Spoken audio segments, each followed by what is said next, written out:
Silence in a room full of 20 wealthy 7-year-olds was rarely a sign of peace. Usually, it meant mischief was being plotted with the precision of a corporate takeover. But today, the silence in room 3B at Oak Ridge Academy was born of exhaustion. The heavy, slate-gray sky pressing against the tall windows seemed to sap the energy from the children, leaving them listless over their grammar workbooks. Vanessa Turner stood at the front of the room, her hand gripping the edge of her mahogany desk, until her knuckles turned the color of old parchment. She wasn't looking at the students. She was staring at the sleek black smartphone face down on her planner, willing it not to vibrate again. It had been quiet for 12 minutes. That was the longest interval since sunrise. She smoothed the fabric of her skirt, a nervous tic she had developed over the last 6 months. To the parents who paid $50,000 a year in tuition, Vanessa was the picture of composed dedication. A 29-year-old widow with impeccable credentials, a soft voice, and a resilience that made her an excellent educator. They saw the honey blonde hair pinned back in a chignon and the polite smile. They didn't see the woman who checked the locks on her apartment door 5 times before sleeping. They didn't see the bank alerts for the legal fees she could no longer afford. The phone buzzed against the wood, a short, angry sound. Vanessa didn't flinch visibly, but inside, her stomach twisted into a cold knot. She knew exactly what the message would say. Ryan Foster didn't need to be creative to be terrifying. He just needed to be consistent. He was a detective with the NYPD, a man who wore his badge not as a shield for the public, but as a weapon for his private wars. She slid the phone into her pocket without checking the screen. Reading it now would break her. She had to get through the afternoon. She had to get through the art exchange with the kindergarten class. She had to pick up Lily, one step at a time. If she looked too far ahead, the panic would swallow her whole. In the back row, closest to the radiator that clanked rhythmically, Leo Giardoni watched his teacher. He was 7 years old, but his eyes were ancient. Dark, observant, and unsettlingly intelligent, Leo didn't fit in with the other children. While they bragged about their ski trips to Aspen, or their new game consoles, Leo observed. He measured the world in silences and shadows. He liked Ms. Turner. She didn't talk down to him in that high-pitched voice adults used when they thought children were stupid. She smelled like vanilla and old books, a scent that reminded him of a memory he couldn't quite place. Perhaps from before his mother had packed a bag and vanished into the night, leaving him in the cavernous silence of his uncle's penthouse. Leo saw the way Ms. Turner's hand trembled when she reached for her water bottle. He saw the dark circles she tried to hide with concealer. He recognized the look in her eyes because he saw it in the mirror every morning.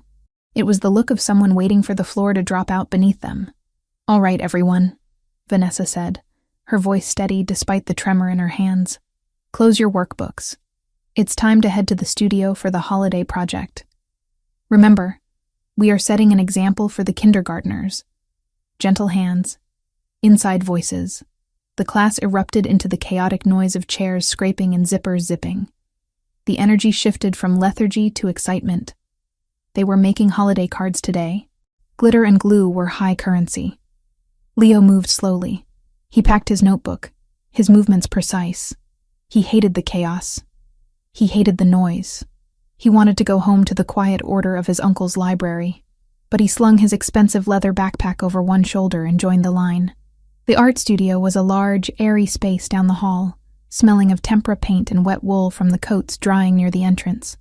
The kindergarten class was already there, a swarm of smaller bodies and higher-pitched voices.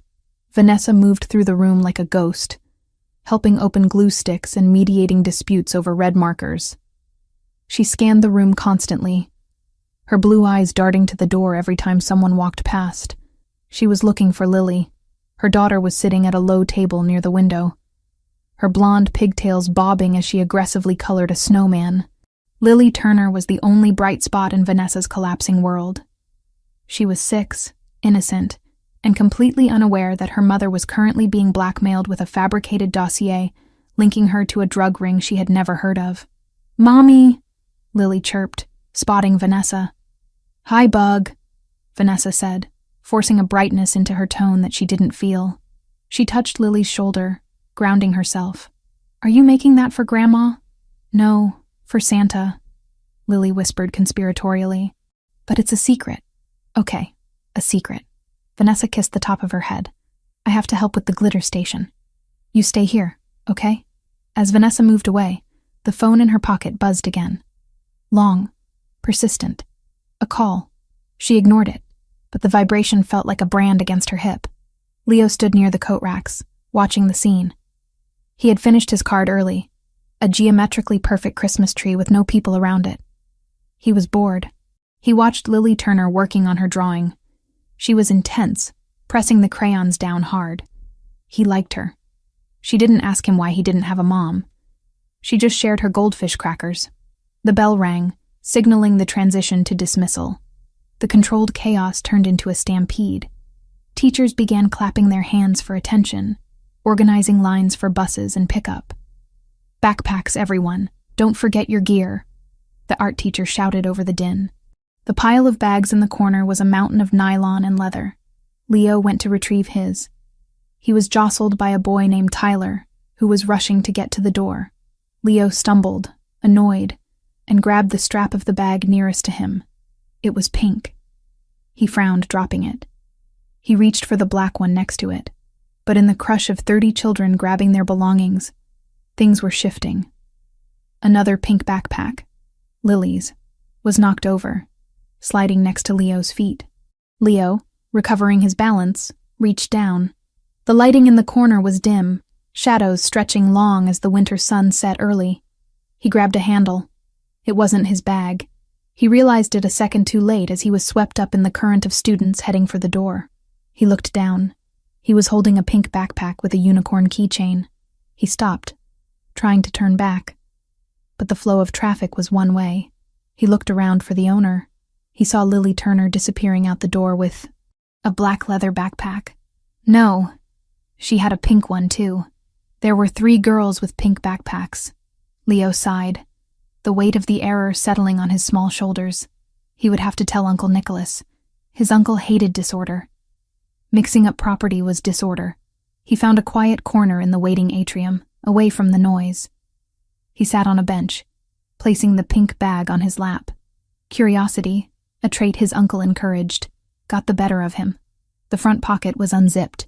A piece of paper was sticking out, precariously close to falling onto the muddy floor. Leo pulled it out to save it.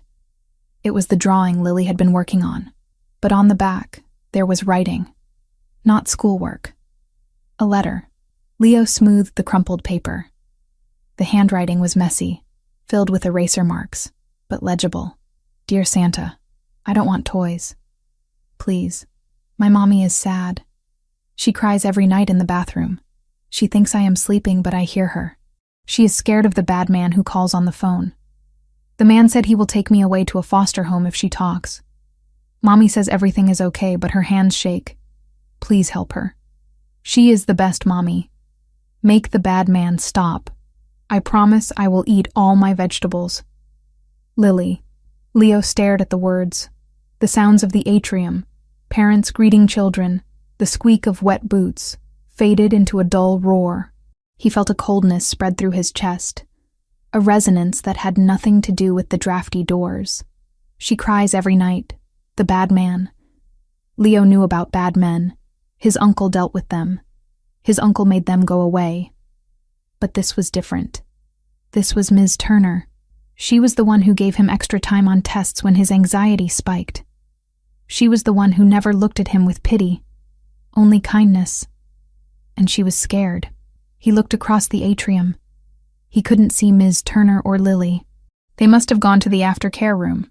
He folded the letter carefully, treating it with the reverence of a holy relic, and slid it into his pocket. He wouldn't give it back.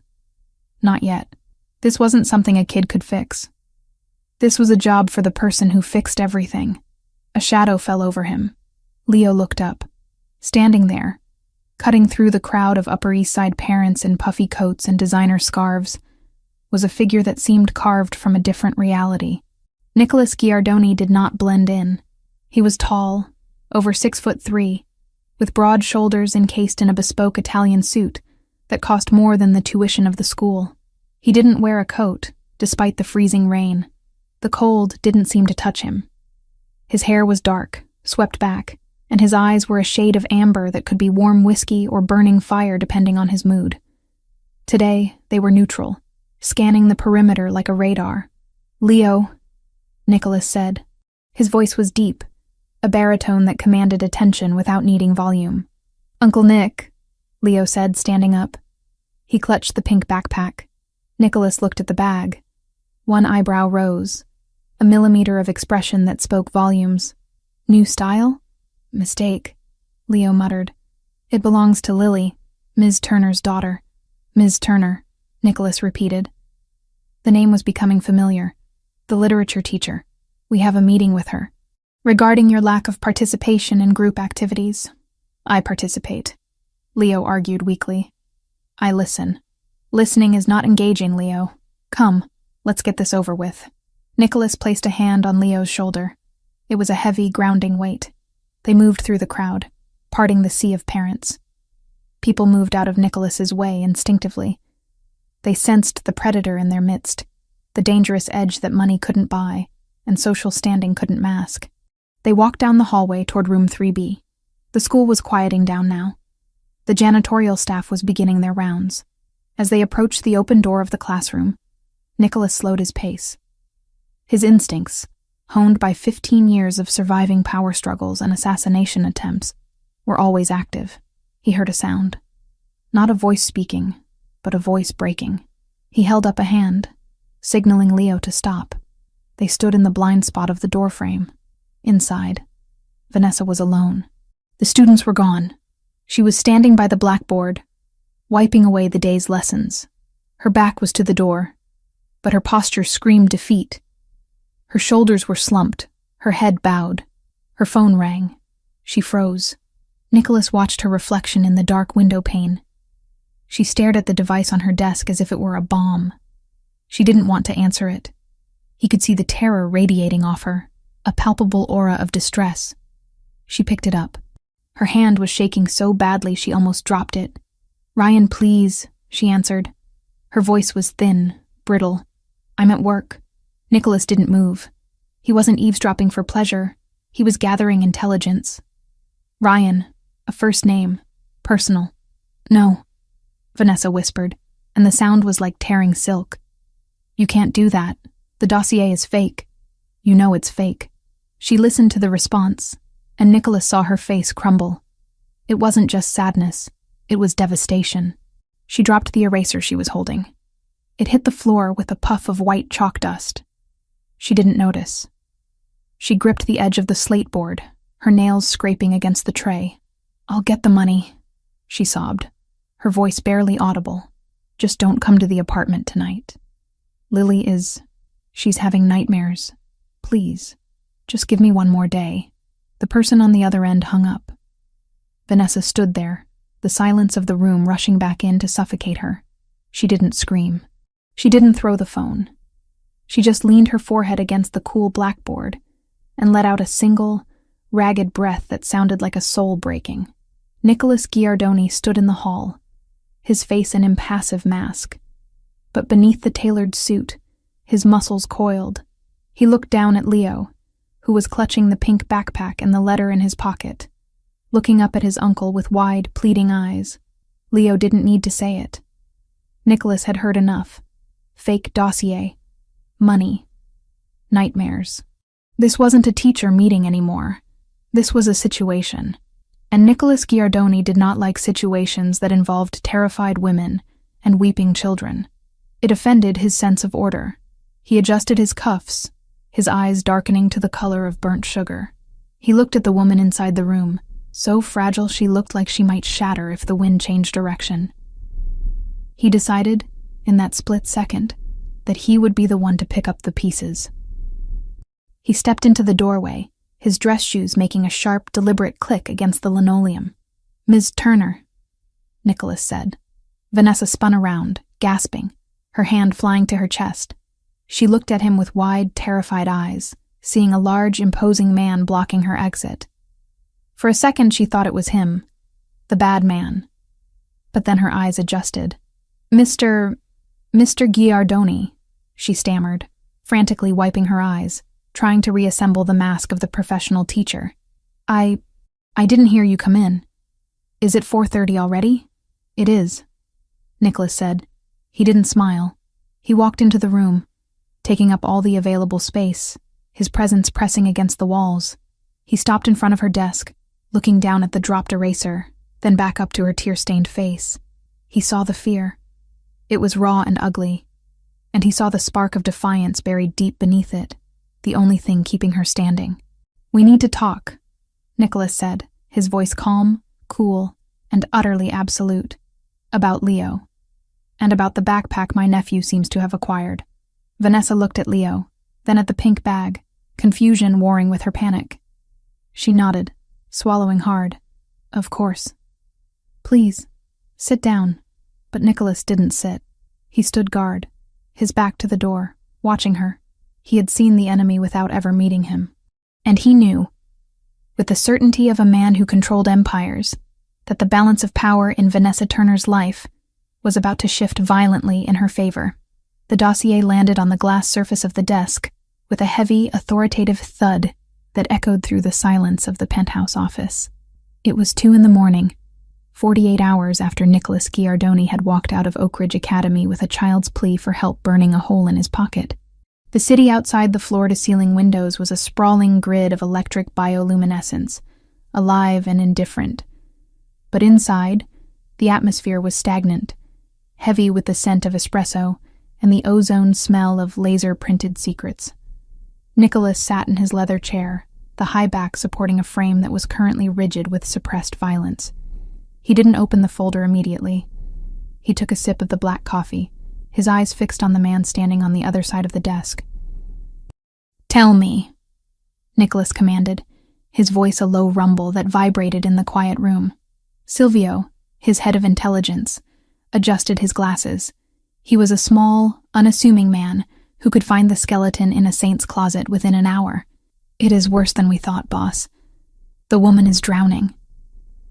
Nicholas finally reached out, his manicured fingers flipping open the cover of the beige file.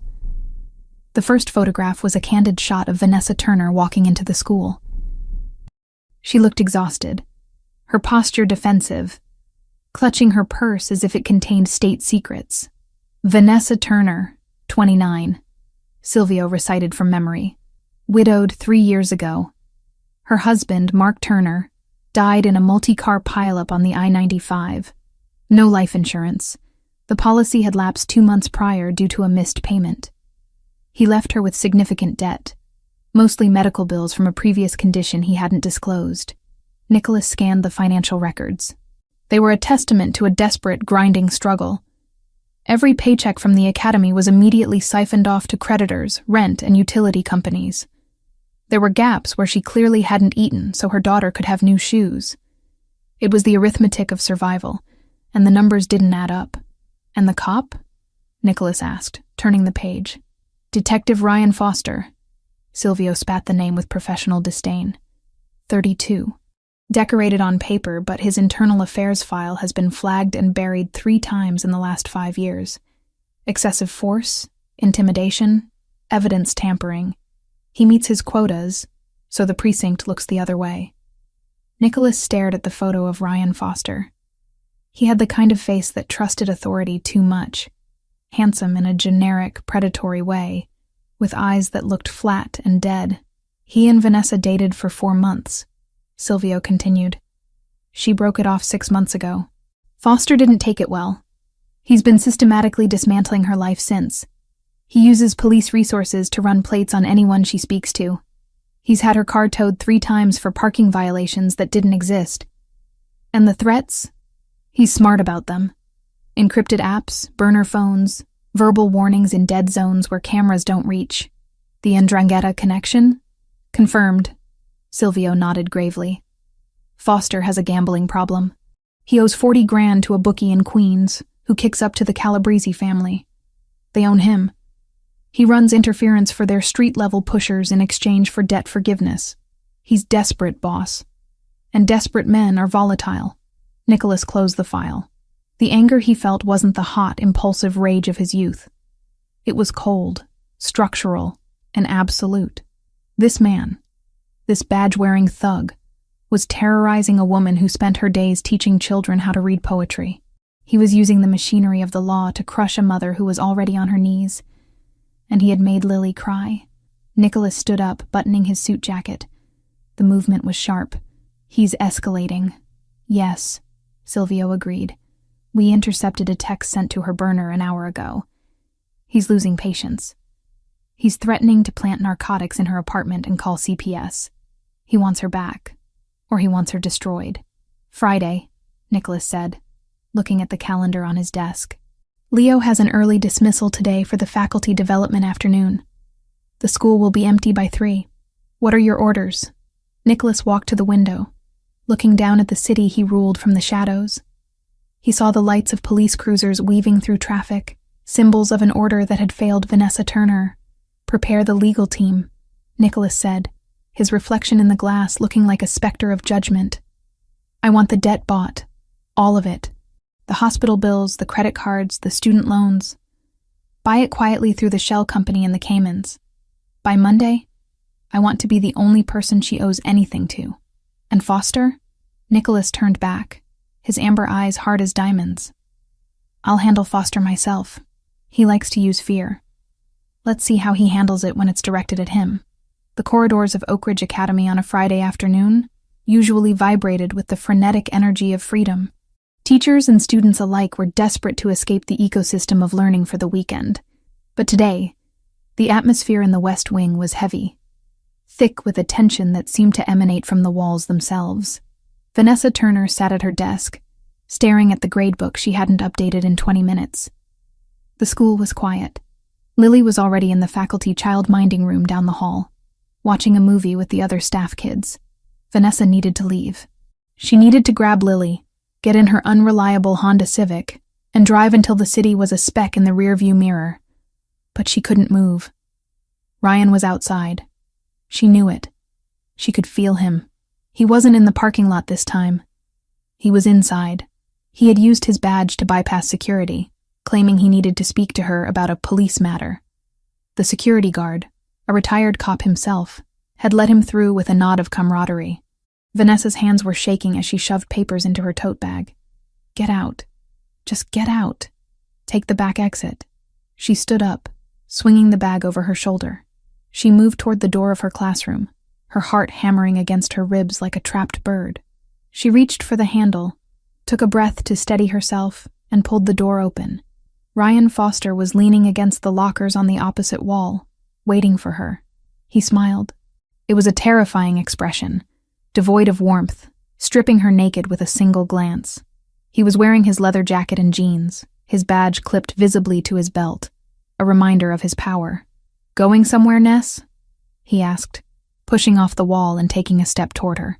Vanessa stepped back, retreating into the classroom. It was a mistake. It gave him permission to follow. Ryan walked in, kicking the door shut behind him with his heel. The latch clicked, a sound that echoed like a gunshot in the empty room. "Leave me alone, Ryan," Vanessa said, her voice trembling despite her best efforts to sound strong. "I have to pick up Lily. Lily can wait," he said, his voice smooth, casual, as if they were discussing the weather. "We need to talk about us. You've been ignoring my texts." "That's rude, Vanessa. I don't like rude. There is no us," she pleaded, backing up until her hips hit the edge of her desk. She was trapped. "Please, just go. If you leave now, I won't report you." Ryan laughed. It was a harsh barking sound. "Report me? To who? My sergeant? He's the godfather of my sister's kid. The precinct is a brotherhood, Ness. You're just a hysterical ex-girlfriend with a history of instability. Who are they going to believe? The decorated detective or the struggling widow who can't even pay her electric bill?" He closed the distance between them. He smelled of stale coffee and aggressive cologne. He loomed over her, using his height to intimidate, placing his hands on the desk on either side of her hips, caging her in. "You look tired," he murmured, leaning in close enough that she could feel the heat of his breath on her cheek. "You look like you need someone to take care of you. Why are you fighting this? You know you can't survive on your own. I can make the debt go away. I can make the investigations stop. All you have to do is be a good girl." Vanessa turned her face away, revulsion rising in her throat. "Get away from me. Look at me when I'm talking to you," Ryan roared, his facade of calm shattering instantly. He grabbed her chin, his fingers digging into her skin, forcing her to look at him. "You think you're better than me? You think because you teach at this fancy school you're too good for a cop? You're nothing without me. Nothing." Tears pricked Vanessa's eyes, hot and humiliating. She was paralyzed by the violence in his gaze. He was going to hit her. She knew the signs. The dilated pupils, the vein throbbing in his neck. "Please," she whispered. "Please what?" Ryan sneered. "Beg. Maybe if you beg nicely, I won't file that report with CPS today. I have the paperwork right here in my car. Unfit mother due to financial instability and erratic behavior. They'll take Lily straight to a group home in the Bronx." The threat hung in the air, monstrous and suffocating. "Excuse me." The voice came from the doorway. It was not loud. It was not shouted. It was conversational, polite, and colder than the bottom of the ocean. Ryan froze. His hand was still gripping Vanessa's chin. He turned his head slowly, annoyed at the interruption. Nicholas Giardoni stood in the doorway. He had reopened the door without making a sound. He was wearing a navy three-piece suit that fit him like a second skin. His posture relaxed, his hands in his pockets. But the air around him crackled with a dark, lethal electricity. "Who the hell are you?" Ryan snapped, dropping his hand from Vanessa's face and turning to face the intruder. "This is a private conversation. Get out." Nicholas didn't move. He didn't blink. He just looked at Ryan, his gaze traveling from the detective's scuffed boots to the cheap leather jacket, and finally resting on the badge. He analyzed him, dismantled him, and discarded him in the span of 3 seconds. "I believe," Nicholas said, stepping into the room, "that the lady asked you to leave. Twice." Ryan puffed out his chest, falling back on his authority. "I'm a police officer, Detective Ryan Foster. I'm conducting an investigation. Now back off, pal, before I arrest you for obstruction." Nicholas smiled. It wasn't a nice smile. It was the smile of a wolf watching a rabbit try to explain why it shouldn't be eaten. "An investigation," Nicholas repeated, savoring the word. He walked further into the room, placing himself deliberately between Ryan and Vanessa.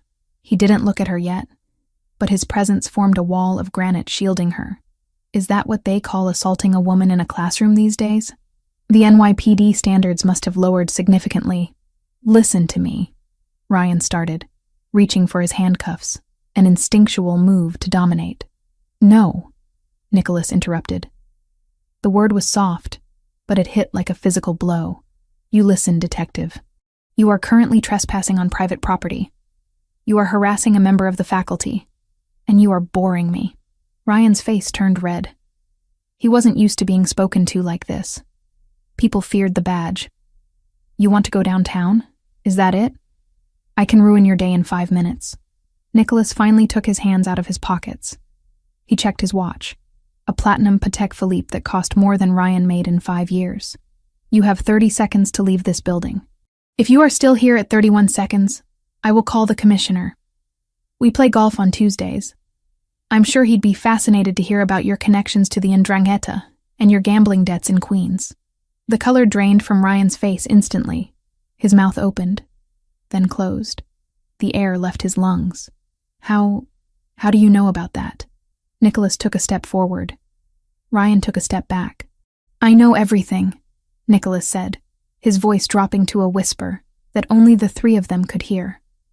"I know about the 40 grand. I know about the dossier you faked. I know about the threats. You are a small, corrupt man playing a game you do not understand, and you have drawn the attention of a player who does not lose." Ryan looked at Nicholas, really looked at him, and for the first time, he saw past the suit. He saw the predator. He recognized the look in Nicholas's eyes. It was the look of a man who had buried bodies and slept soundly afterward. Ryan swallowed hard. He looked at Vanessa, who was pressing herself against the blackboard, clutching her throat. He wanted to say something, to reclaim some shred of dignity, but his survival instinct screamed at him to run. "This isn't over," Ryan muttered, pointing a shaking finger at Vanessa. You think this guy can save you? He's just another tough guy. Time is up, Nicholas said. Ryan flinched. He turned and walked out of the room, his footsteps heavy and fast, fleeing the scene. Silence rushed back into the classroom. But it was different now. It wasn't the silence of fear. It was the silence of a vacuum after an explosion. Vanessa stood frozen, her chest heaving, tears finally spilling over her cheeks. She was shaking so hard her teeth chattered. She looked at the man standing in the center of her classroom. He was terrifying. He had dismantled Ryan with a few sentences. He knew things, dark things. Nicholas turned to her. The coldness vanished from his face, replaced by a grave, intense concern. He didn't move toward her immediately, respecting her space. "Are you hurt?" he asked. Vanessa shook her head, unable to speak. She wrapped her arms around herself, trying to hold her shattering composure together. Who are you? How do you know all that?" "I told you," Nicholas said gently. "I'm Leo's uncle." You're Mafia," she whispered. The word hung in the air. It was the only explanation. The suit, the power, the knowledge of the Ndrangheta. Nicholas didn't deny it. He didn't confirm it. He simply reached into his jacket pocket. "I am a man who solves problems," he said. "And it seems you have a problem that requires a specific set of skills." He pulled out a piece of paper. It was folded, wrinkled, and covered in pencil marks. Vanessa recognized the paper stock. It was from the school art supply. "Leo found this in the pink backpack," Nicholas said, extending the paper toward her. Vanessa stepped forward tentatively. She took the paper. Her hands trembled as she unfolded it. She read the wobbly block letters. "Dear Santa, my mommy cries every night. Please make the bad man go away." A sob ripped through her throat. It was a guttural, raw sound of heartbreak. She covered her mouth with her hand, reading the words again. Her daughter, her baby. Lily knew. Lily had been listening to her weep in the shower. Lily was living in terror, writing letters to imaginary figures because her mother couldn't protect her. "She gave it to Leo by mistake," Nicholas said softly. "Leo gave it to me.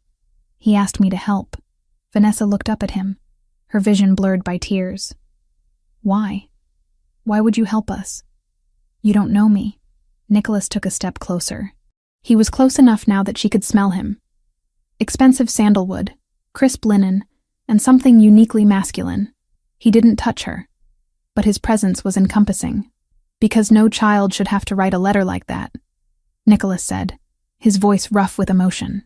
"And no woman should have to face a man like that alone." He gestured to the door where Ryan had fled. "I investigated you, Vanessa," he admitted. "I know about the debt. I know about your husband. I know you are drowning. I can stop it. All of it. I can make Ryan Foster disappear from your life permanently. I can clear the debt. I can give you security that the NYPD can't even dream of." Vanessa stared at him. It was a deal with the devil. She knew it. He was dangerous. He was part of a world she only read about in crime novels. But looking at him, seeing the fierce intensity in his amber eyes, she didn't feel fear. She felt seen. "What do you want in return?" she asked, her voice a whisper. "Men like you don't do favors for free." Nicholas looked at her. He looked at the smudge of chalk on her cheek, the fraying cuff of her sleeve, the desperation in her beautiful face. "I want you to be safe," he said simply. "That is all." He reached into his pocket again and pulled out a sleek black phone. He placed it on her desk next to the unicorn drawing. "This phone is encrypted. Only I have the number. If he comes back, if he even breathes in your direction, you press the contact labeled Nick. Do you understand?" Vanessa looked at the phone, then at the letter in her hand. Lily's plea to Santa. Santa hadn't come. But a man in a bespoke suit with the eyes of a wolf had. "He'll come back," Vanessa whispered, looking at the door. "He always comes back." "Let him," Nicholas said, his jaw tightening. "Next time he won't find a victim. He'll find me." He nodded to her, a gesture of old-world respect, and turned to leave. Vanessa watched him go. She touched the black phone. The metal was cool against her skin, For the first time in 6 months, the knot of terror in her stomach loosened just a fraction. She wasn't alone anymore. The monster chasing her had just been introduced to a bigger monster, and this one seemed to be on her side. The heavy black cardstock lay on the scratched surface of the teacher's desk, absorbing the fluorescent light overhead. It looked less like a business card, and more like a piece of dark matter that had fallen out of the universe to land between a stack of ungraded spelling quizzes and a jar of pencils. Gold-embossed letters spelled out a name and a number. Nothing else. No title, no company logo, no address. Just Nicholas Giardoni, and a sequence of digits that likely led to a phone that was untraceable by the NYPD. Vanessa stared at it, her chest heaving with the aftershocks of adrenaline. The classroom was empty now, Ryan's aggressive cologne finally dissipating, replaced by the lingering scent of sandalwood and danger that Nicholas had left behind. "I can't do this," she whispered to the empty room. Her voice sounded thin, scraping against the silence. She picked up the card, intending to tear it in half. Accepting help from a man like Nicholas Giardoni wasn't a lifeline. It was a transfer of ownership. She had watched enough news, heard enough whispers in the faculty lounge about who really owned the construction contracts for the new gymnasium. You didn't invite the devil into your living room just because he offered to turn up the heat. But her fingers wouldn't rip the paper. Instead, she traced the raised gold lettering. "I want you to be safe, that is all." His words replayed in her mind, a smooth baritone that felt unnervingly solid compared to Ryan's erratic shouting. Ryan was a storm, violent, unpredictable, noisy. Nicholas was a mountain, immovable, silent, casting a shadow that could either shelter or freeze you to death. "He wants something," she reasoned, her mind racing through the cynical arithmetic of survival she had learned over the last 3 years. Men like that always want something. She shoved the card deep into her purse, hidden inside the zippered pocket where she kept her emergency cash. She wouldn't use it. She couldn't. But she wouldn't throw it away either. It was a weapon. And when you were walking through a war zone, you didn't discard ammunition, even if you didn't know how to use the gun. The drive to pick up Lily was a blur of paranoia. Vanessa checked the rearview mirror every 3 seconds. Every black sedan was an unmarked police car. Every shadow stretching across the wet pavement was a figure waiting to strike.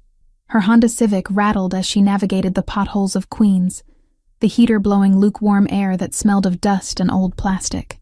When she reached the aftercare facility, Lily was sitting by the window, her nose pressed against the glass, fogging it up.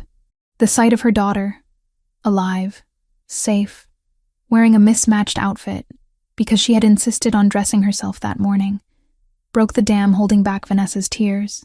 She swallowed them down. She couldn't be weak. Not now. "Mommy." Lily launched herself into Vanessa's arms the moment the door opened. "Gotcha," Vanessa said, lifting her up. The weight of the 6-year-old was the only thing anchoring her to the earth. "Ready to go home? We can make pancakes for dinner." "Breakfast for dinner," Lily cheered, oblivious to the fact that pancakes were on the menu because they were cheap and filling, and the grocery budget for the week was down to $12. The apartment building was a pre-war structure that had survived decades of neglect. The lobby smelled of bleach and boiled cabbage. Vanessa carried Lily up the 3 flights of stairs, her muscles burning. She didn't put her daughter down until they were inside Unit 3B. The ritual began immediately. It was a routine Vanessa performed with religious fervor. Deadbolt clicked. Chain slid into place. A sturdy wooden chair wedged under the knob. She checked the window locks, even though they were on the 3rd floor, and the fire escape didn't reach their bedroom. "Mommy, why do you always put the chair there?" Lily asked, kicking off her sneakers. "Are we playing fort?" "Yes, baby," Vanessa lied, her voice steady.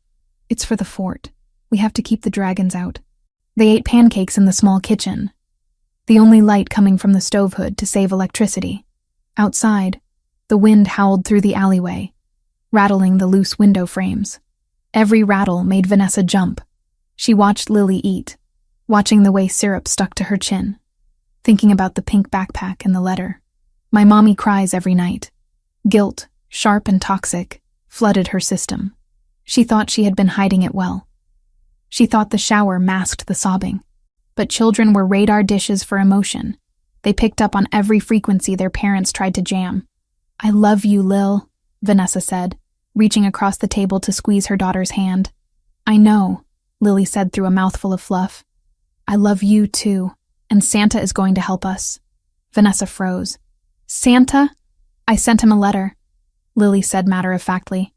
"Leo said his uncle knows Santa, so it's going to be okay." Vanessa felt a chill that had nothing to do with the drafty window.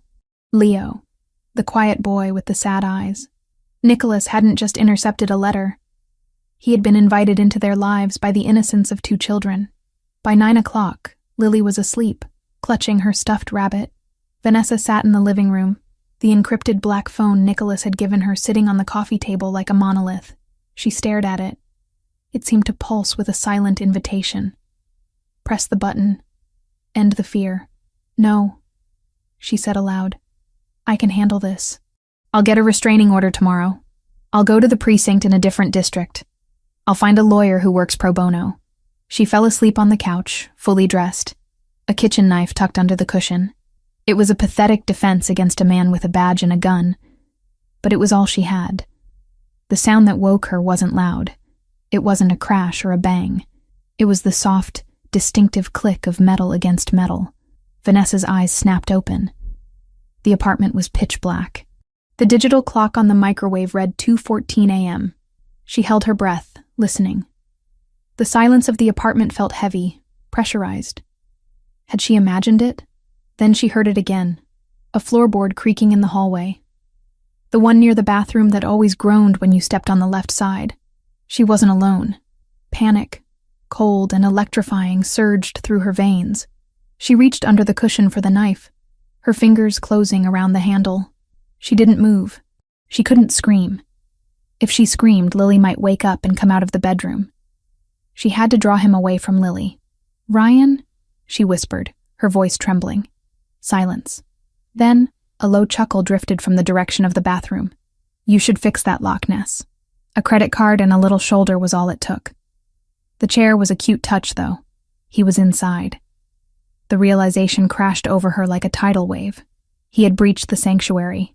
Vanessa stood up, brandishing the knife, her heart hammering so hard it felt like it was bruising her ribs. "Get out. I have a knife. I'll scream." "Scream and you wake the kid," Ryan's voice replied. He wasn't shouting. He sounded calm, amused. "You don't want Lily to see her mommy bleeding, do you?" The threat paralyzed her. She stood in the center of the living room, shaking. She heard footsteps moving away from her, towards the front door. "I left you a present," Ryan said from the entryway. "Check the bathroom mirror. Just a reminder that I can come and go whenever I want." "You're never safe, Vanessa. Not unless I say you are." The front door opened and closed. The latch clicked. He was gone. Vanessa stood frozen for a full minute, waiting for the trick, waiting for him to burst back in. When the silence stretched on, she rushed to the door, slamming the deadbolt home, fumbling with the chain, her hands shaking so violently she could barely coordinate her fingers. She shoved the chair back under the knob, then dragged the small sofa across the room to barricade it further. Only then did she run to the bathroom. She flipped the light switch. The harsh yellow bulb illuminated the small tiled space.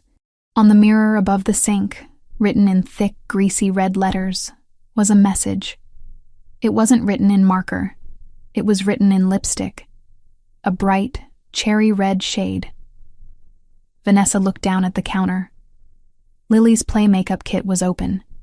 Her favorite princess lipstick had been smashed, the tip broken off, and used to scrawl the threat. "TikTok, teacher." 24 hours. He had touched Lily's things. He had been in here, in the dark, while they slept. He had touched her daughter's toys with his hands. Vanessa dry-heaved, clutching the edge of the sink. The violation was absolute. The restraining order wouldn't work. The different precinct wouldn't work. Ryan was right. He was the law. Or at least he hid behind it well enough to destroy her before anyone noticed. She walked back into the living room. She looked at the kitchen knife in her hand. It looked like a toy. It was useless against the monster circling her house. Her eyes fell on the coffee table, the black phone. She didn't hesitate this time. She didn't think about the morality of the Mafia, or the debt she would incur, or the pride she was swallowing. She thought about cherry red lipstick on a bathroom mirror, and the fact that a man had stood outside her daughter's bedroom door while she slept. She picked up the phone. There was only one contact saved. Nick. She pressed the call button. It rang once. "Talk to me," Nicholas's voice answered. He sounded wide awake, alert, as if he had been sitting by the phone waiting for this exact moment. He was here. Vanessa whispered, her voice breaking into a sob she couldn't suppress anymore. He broke in. He wrote on the mirror with Lily's lipstick. He said, "I have 24 hours. Are you hurt?" The question was sharp, immediate. "No." He left, but he was inside. He touched her things, Nicholas. He touched her things. "Is the door secured?" "Yes. I put the couch in front of it." "Good. Keep it there." There was a rustling sound on the other end, the sound of movement, of fabric shifting. "Do not open that door for anyone but me. I'm coming." "It's 2 a.m., she said senselessly. "You can't." "I'll be there in 15 minutes, Nicholas interrupted. His voice was no longer just calm. It was lethal. It was the voice of a man issuing a death sentence. "Pack a bag. Essentials only. You're not staying there another night." "Where are we going?" "Somewhere he can't reach you. 15 minutes, Vanessa. Stay away from the windows." The line went dead. Vanessa dropped the phone onto the couch and sprinted to the bedroom. She grabbed a duffel bag from the closet. Hands shaking, she threw in clothes for Lily. Pajamas, school uniform, underwear, socks. She grabbed her own toiletries, a pair of jeans, a sweater. She grabbed Lily's favorite stuffed rabbit, Mr. Hops, ensuring it was safe. She moved with the frantic energy of a refugee fleeing a war zone, which, in a way, she was. She sat on the edge of the bed, watching the digital clock.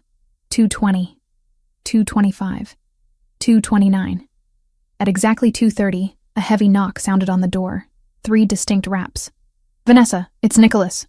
She ran to the living room. She dragged the sofa back, her adrenaline giving her strength she didn't know she possessed. She undid the locks, the chain, the deadbolt. She threw the door open. The hallway, usually dim and smelling of mildew, was filled with men. There were 4 of them, dressed in black tactical gear that looked expensive and terrifyingly efficient. They were scanning the stairwell, the elevator, the street below. In the center of them stood Nicholas. He wasn't wearing the suit from the afternoon. He was wearing dark jeans, a black cashmere sweater, and a heavy wool coat. He looked bigger like this, broader. He looked like a warlord who had descended from his fortress. He stepped inside immediately, filling the tiny apartment with his presence. He didn't look at her at first. His eyes swept the room, checking corners, checking shadows. "Clear the perimeter," he ordered the men in the hallway. 2 of them moved toward the stairs. 1 remained at the door facing out. Nicholas turned to Vanessa. He reached out, his hands hovering near her arms but not touching, checking her for invisible wounds. "Did he touch you?" "No." She shook her head, tears streaming freely now. He wanted me to know he could." Nicholas's jaw tightened until a muscle feathered in his cheek. He looked toward the bathroom. The mirror. Yes. He walked over, looked inside, and stared at the red message for a long moment. When he turned back, his face was a mask of cold fury. "Silvio," he called out to the man at the door. "Document that, then clean it off. I don't want the girl to see it." "Yes, boss." Nicholas walked back to Vanessa. "Where is she?" "Sleeping. In the bedroom. Get her. We leave now." Vanessa nodded and turned to the bedroom. But she didn't need to go far. Lily was standing in the doorway, clutching Mr. Hops, rubbing her eyes with her free hand. She looked tiny in her oversized pajama shirt. "Mommy?" she mumbled, blinking against the light. "Is the bad man back?" Vanessa rushed to her, falling to her knees to hug her. "No, baby. No. It's okay." Lily looked over Vanessa's shoulder. She saw the large men in the hallway. She saw the man in the black coat standing in their living room. Her eyes went wide. She pulled back from Vanessa and stared at Nicholas. Nicholas didn't loom over her. He didn't stay standing.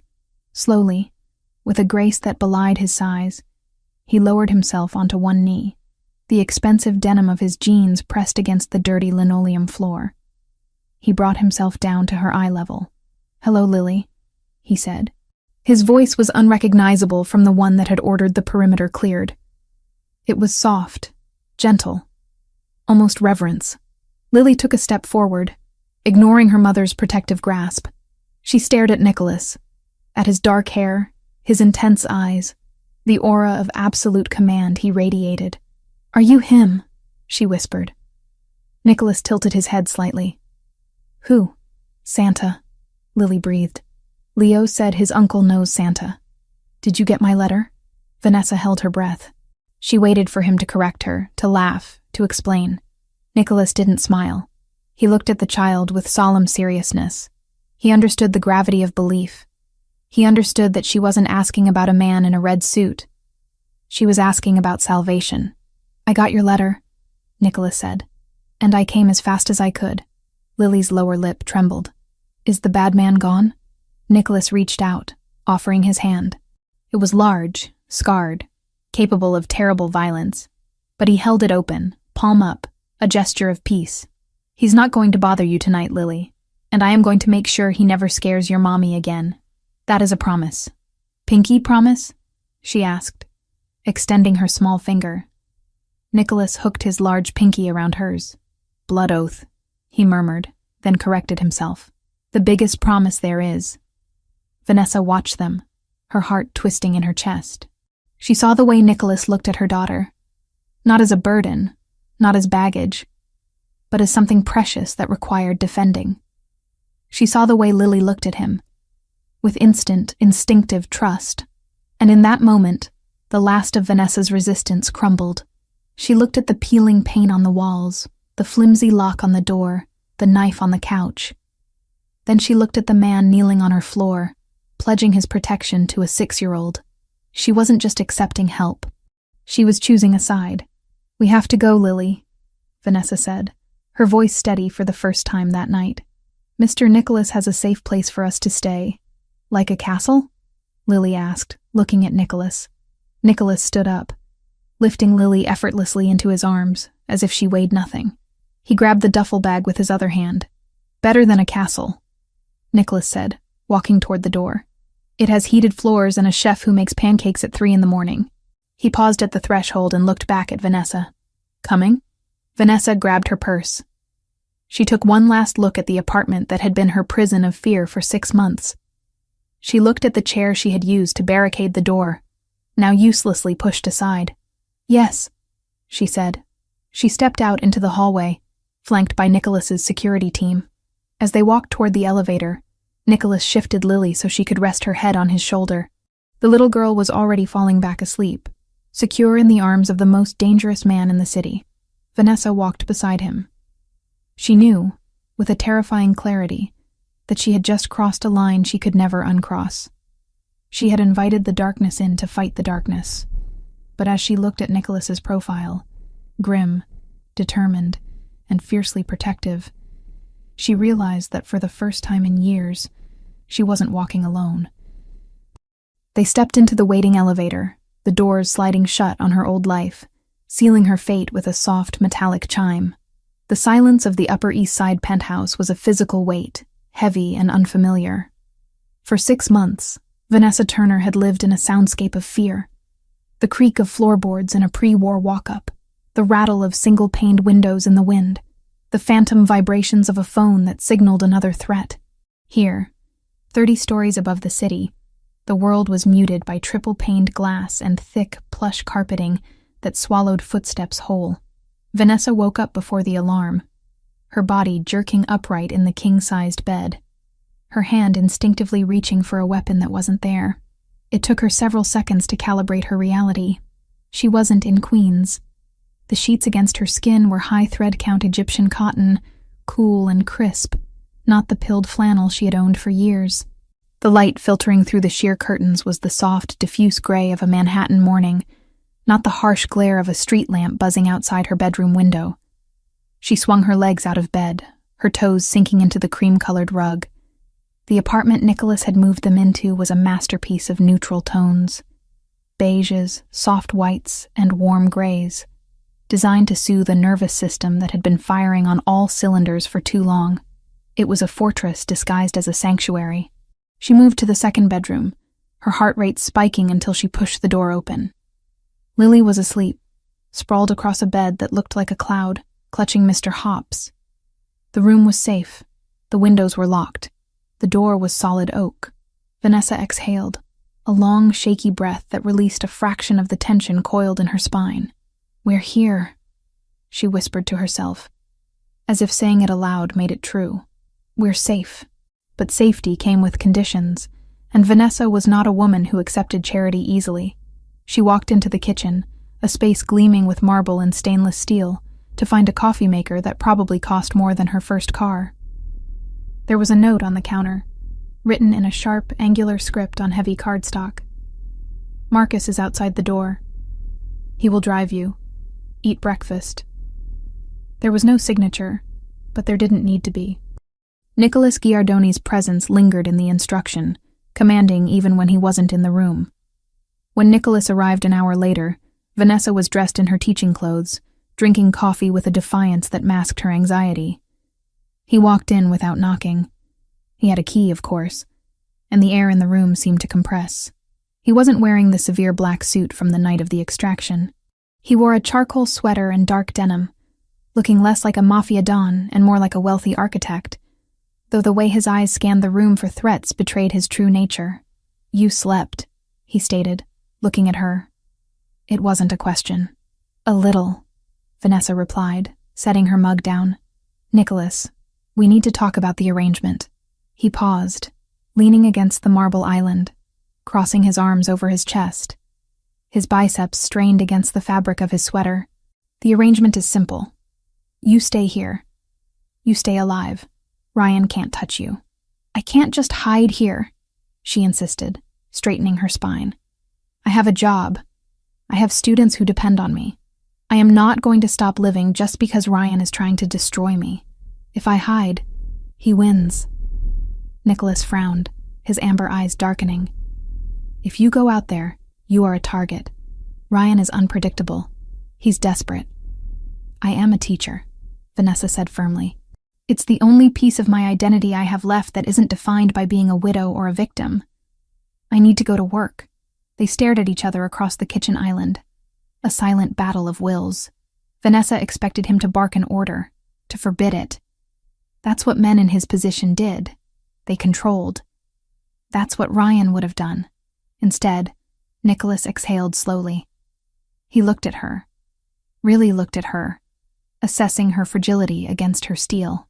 "Fine," he said. "But you do not take the subway. You do not drive that Honda. Marcus takes you. He stays on the premises. If you move from one room to another, he knows. If you go to the bathroom, he stands outside the door." "That seems excessive," Vanessa countered, though her relief was palpable. "Excessive is my specialty," Nicholas replied, pushing off the counter. "Marcus is a former Navy SEAL. He is not a chauffeur. He is a weapon I am placing between you and the world. Treat him with respect, but do not think for a second he is there to be your friend. He is there to ensure you come home to this apartment every night." The routine established itself with a jarring speed. Vanessa went from being a woman who checked shadows to a woman who traveled in a cavalcade of protection. The black SUV that took her to Oak Ridge Academy was armored. The door thudded with a reassuring heaviness when it closed. Marcus was a silent giant, a man of few words who scanned the perimeter of the schoolyard with the intensity of a hawk. At first, Vanessa felt conspicuous. She felt like a fraud, a school teacher arriving in a vehicle meant for diplomats or warlords. But as the days turned into a week, the shame was replaced by a profound, intoxicating sense of relief. For the first time in 6 months, she could walk from the car to the school entrance without holding her breath. She knew Ryan was out there. Nicholas's intelligence reports confirmed he was seething, looking for an opening. But the wall around her held. Life inside the penthouse developed its own rhythm. It was a gilded cage, yes, but one filled with warmth. Nicholas visited in the evenings. He didn't come to collect on a debt. He came to cook, It started on a Tuesday. Vanessa had returned from school, exhausted, planning to make grilled cheese for Lily. She found Nicholas in the kitchen, sleeves rolled up to his elbows, revealing forearms corded with muscle and a faint scar running down his left wrist. The air smelled of garlic, basil, and simmering tomatoes. "What are you doing?" she asked, stopping in the doorway, her bag sliding from her shoulder. "Making sauce," Nicholas said, not looking up from the onions he was dicing with surgical precision. "The jarred stuff you have in the pantry is an insult to my ancestors." I didn't know you cooked. There are many things you don't know about me, Vanessa," he murmured, scraping the onions into a pan. The sizzle was loud in the quiet room. "Go change. Wash the day off. Dinner will be ready in 20 minutes. It became a pattern. He would arrive, cook, and they would eat together. It was domesticity viewed through a funhouse mirror. The Mafia boss and the literature teacher breaking bread while a bodyguard stood watch in the hallway. Conversations were tentative at first, navigating the minefield of their realities. But food has a way of disarming defenses. Over plates of osso buco and risotto Milanese, the layers began to peel back. "Why?" Vanessa asked one night. It had been 2 weeks since the extraction. Lily was asleep in the other room, tired out from a Saturday playdate with Leo, who had become a fixture in the house. Nicholas paused, his wine glass halfway to his mouth. "Why what? Why this?" She gestured around the room, at the luxury, at him. "You bought my debt. You put a security team on me that cost more than my annual salary. You cooked dinner for my daughter. This isn't just about a letter to Santa, Nicholas. You don't strike me as a man who believes in fairy tales." Nicholas set the glass down. The amber liquid swirled, catching the light. He looked at her, his expression stripping away the charming host mask to reveal the scarred man beneath. "My mother," he said quietly. The temperature in the room seemed to drop. She was a saint, a soft woman. She loved opera and gardening. My father, he was efficient, cold, but he wasn't the problem. It was her second husband. After my father went to prison the first time, she remarried. A man who smiled in public and broke things in private. Vanessa held her breath. She recognized the narrative. It was the same story she had lived, just told in a different voice. "I was 10, Nicholas continued, his gaze unfocused, looking at a point in the past. "I heard it, every night, the shouting, the breaking glass, the apologies in the morning. I was small, weak. I couldn't stop him. One night he went too far. She didn't wake up." "Nicholas," Vanessa whispered, her hand instinctively reaching across the table, hovering near his. He looked at her hand, then up to her eyes. "My father got out of prison a year later. He took over the family business. He taught me that power is the only thing that matters, because power is the only thing that protects. I made a vow when I buried her. I swore that if I ever had the power to stop a man like that, I would. I don't care about the law. The law didn't save my mother. The law isn't saving you." Vanessa felt a tear slide down her cheek. "Ryan wasn't like this in the beginning," she confessed, her voice trembling. "He was charming, protective. It felt good, you know? To be wanted that much. To have someone who wanted to know where I was every second. Control often masquerades as care," Nicholas said, his voice hard. "Then I said no," Vanessa said, staring at the tablecloth. "He proposed. I wasn't ready. Mark hadn't been gone that long, and something felt off. When I said no, the mask fell. It wasn't sadness. It was rage." He started small, checking my receipts, criticizing my clothes, then the financial stuff. He knew I was struggling. He used it. He wanted me broken, so he could be the only one to fix me. He wanted a possession, not a partner, Nicholas corrected. "And now I'm here." She looked up at him, her blue eyes searching his face, in another man's house, under another man's protection. "How do I know this isn't just a different version of the same trap? How do I know I'm not trading a jailer for a warden?" It was the question that had been haunting her. Nicholas didn't get angry. He didn't offer platitudes. He leaned forward, his elbows on the table, closing the distance between them without touching her. "Because the door is unlocked, Vanessa," he said intensely. You can leave. Right now. You can take Lily and go to Ohio, or Florida, or Paris. I will fund it. I will give you new identities. I will make sure you never see me again, if that is what you want. I am not keeping you here to own you. I am keeping you here to keep you breathing. The sincerity in his voice was a physical force. It hit her in the chest, knocking the wind out of her cynical defenses. He wasn't Ryan. Ryan needed her to be weak. Nicholas was giving her the space to be strong. I don't want to leave, she admitted, the words barely a whisper. Good, Nicholas said, and the corner of his mouth ticked up in a ghost of a smile, because Leo would be devastated. He thinks you're the only person who understands why he draws everything in black and white. The mention of Leo brought a lightness back to the conversation. Saturday playdates had become the highlight of the week. Leo, usually so solemn and withdrawn, came alive around Lily. Lily was a force of nature, loud, colorful, demanding joy. She dragged Leo into her orbit, forcing him to play dress-up, to build forts, to be a child. Vanessa watched them from the kitchen doorway sometimes, seeing the way Leo protected Lily, the way he anticipated her needs. It was a miniature reflection of the man standing beside her. He's a good boy, Vanessa said. He carries a lot of weight for a 7-year-old. He saw too much too young, Nicholas said, standing up to clear the plates. Like me. Vanessa stood up too. They were close now, standing in the narrow space between the table and the counter, the air between them charged with a sudden, undeniable electricity. It wasn't just gratitude anymore. It was attraction. It was the way his shirts fit across his shoulders. It was the way he looked at her, not as a victim, but as a woman who had walked through fire and come out carrying her daughter. She saw his gaze drop to her lips, then flick back up to her eyes. He wanted to kiss her. She could feel the desire radiating off him, heat against her skin, and God help her. She wanted him to. She wanted to feel something other than fear.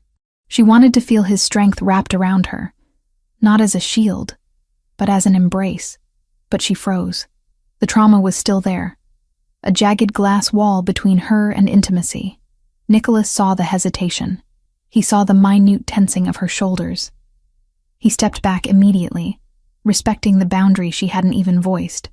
I should go, he said, his voice rougher than usual. I have a meeting downtown. Late night. Thank you, Vanessa said, her voice breathless. For dinner, for everything. You don't need to thank me for doing what is right. He walked to the door. Before he left, he turned back. Sleep well, Vanessa. Marcus is on duty. Nothing gets through that door. Good night, Nicholas. When the door clicked shut, the silence returned, but it wasn't heavy anymore. It was filled with possibility. Vanessa touched her lips, imagining the kiss that hadn't happened. She wasn't just safe. She was starting to feel alive. The next morning, the reality of her dual life hit her. She was grading papers at the kitchen table while Lily watched cartoons. The sun was streaming in, making the room feel bright and hopeful. Mommy, look! Lily pointed at the TV. It's the park. Can we go to the park, please? I haven't been on a swing forever. Vanessa hesitated. The park was public. The park was open. But they had been cooped up for nearly 3 weeks. Lily was climbing the walls. We have to ask Marcus, Vanessa said.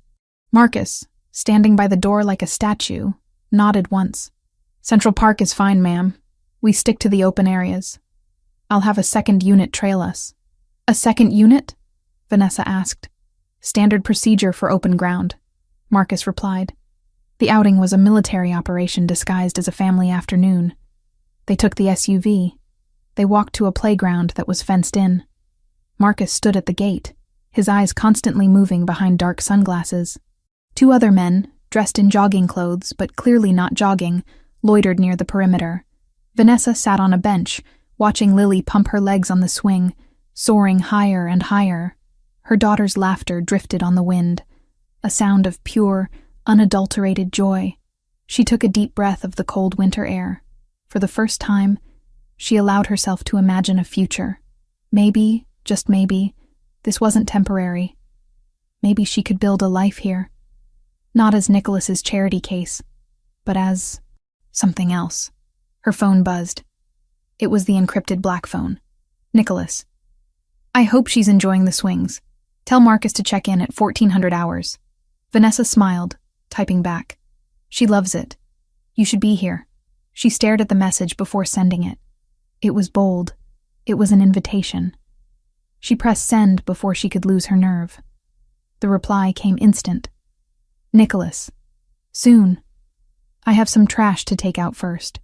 Vanessa didn't ask what the trash was. She knew. Somewhere in the city, Nicholas was dismantling the threats against her. She should have felt guilty about the violence that implied. She should have felt morally compromised. But as she watched Lily jump off the swing and land in the wood chips, safe and happy, Vanessa realized she didn't care about the morality of the wolf. She only cared that he was guarding her door. That evening, when they returned to the penthouse, the atmosphere had shifted. It felt like home. Vanessa put Lily to bed, and then sat on the plush sofa. A book of poetry in her lap that she wasn't reading. She was waiting. When Nicholas arrived, he looked tired. There were lines of strain around his eyes, and his knuckles were bruised. He didn't offer an explanation, and she didn't ask for one. Is it done? She asked softly. Not yet, Nicholas said, pouring himself a drink from the crystal decanter on the sideboard. Ryan is persistent. He's trying to find leverage. He's digging into old files, trying to find dirt on me to trade. Will he find anything? Nicholas took a sip of the whiskey. He will find enough to scare a normal man, but he won't find anything that can touch you. I've buried your past, Vanessa. As far as the world is concerned, you are a ghost, until I decide you're not. I don't want to be a ghost, she said, standing up and walking toward him. I want to be real. She stopped in front of him. The bruised knuckles caught her eye.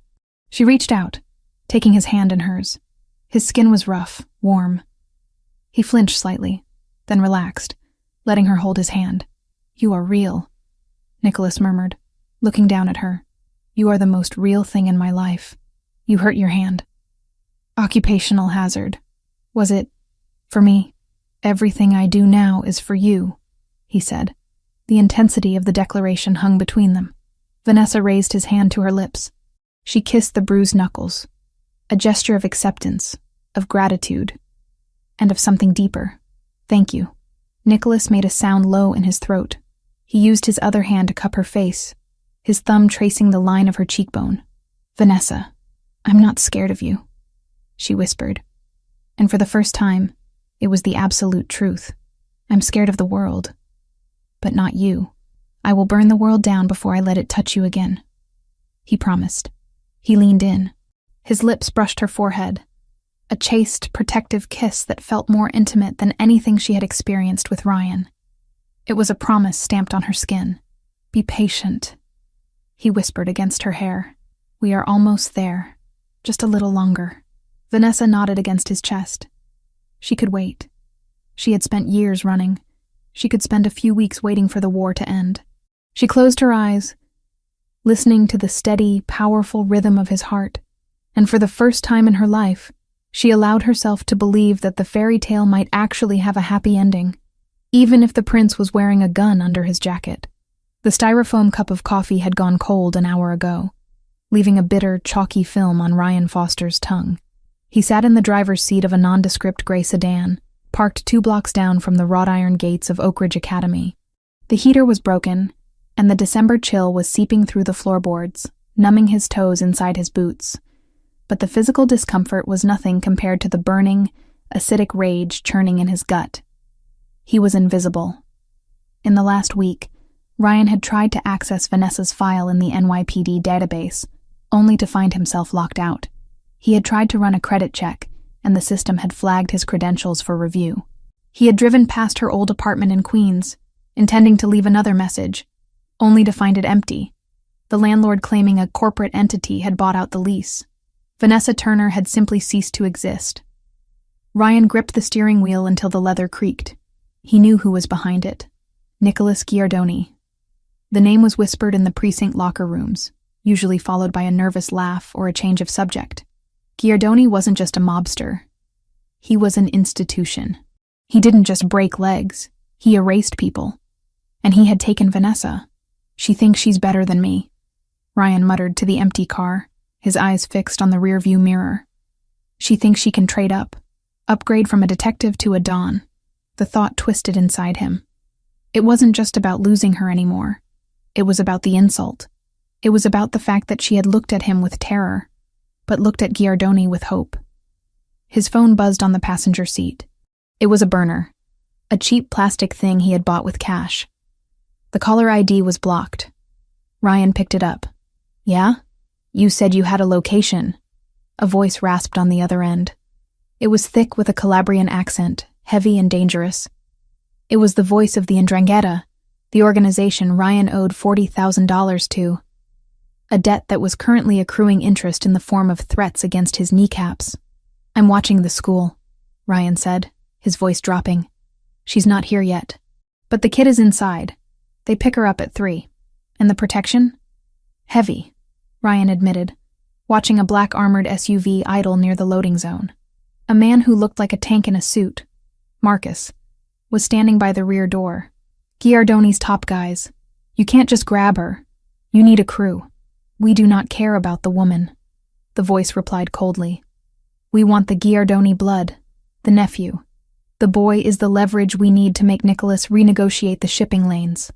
Ryan froze. He had called them to get Vanessa back, to scare Giardoni off. But the 'Ndrangheta didn't play lovers' games. They played for territory. "The girl will be with the boy," Ryan said, a flicker of hesitation crossing his mind. "Lily." He didn't want the kid dead. He just wanted the mother back under his thumb. "Collateral damage," the voice said, dismissive. "Give us the route, Foster. And your debt is wiped clean. You walk away free." Free. The word hung in the air, seductive and desperate. Ryan looked at the school gates. He thought about the internal affairs investigation looming over him. He thought about the debt. He thought about Vanessa sleeping in a penthouse while he froze in a broken car.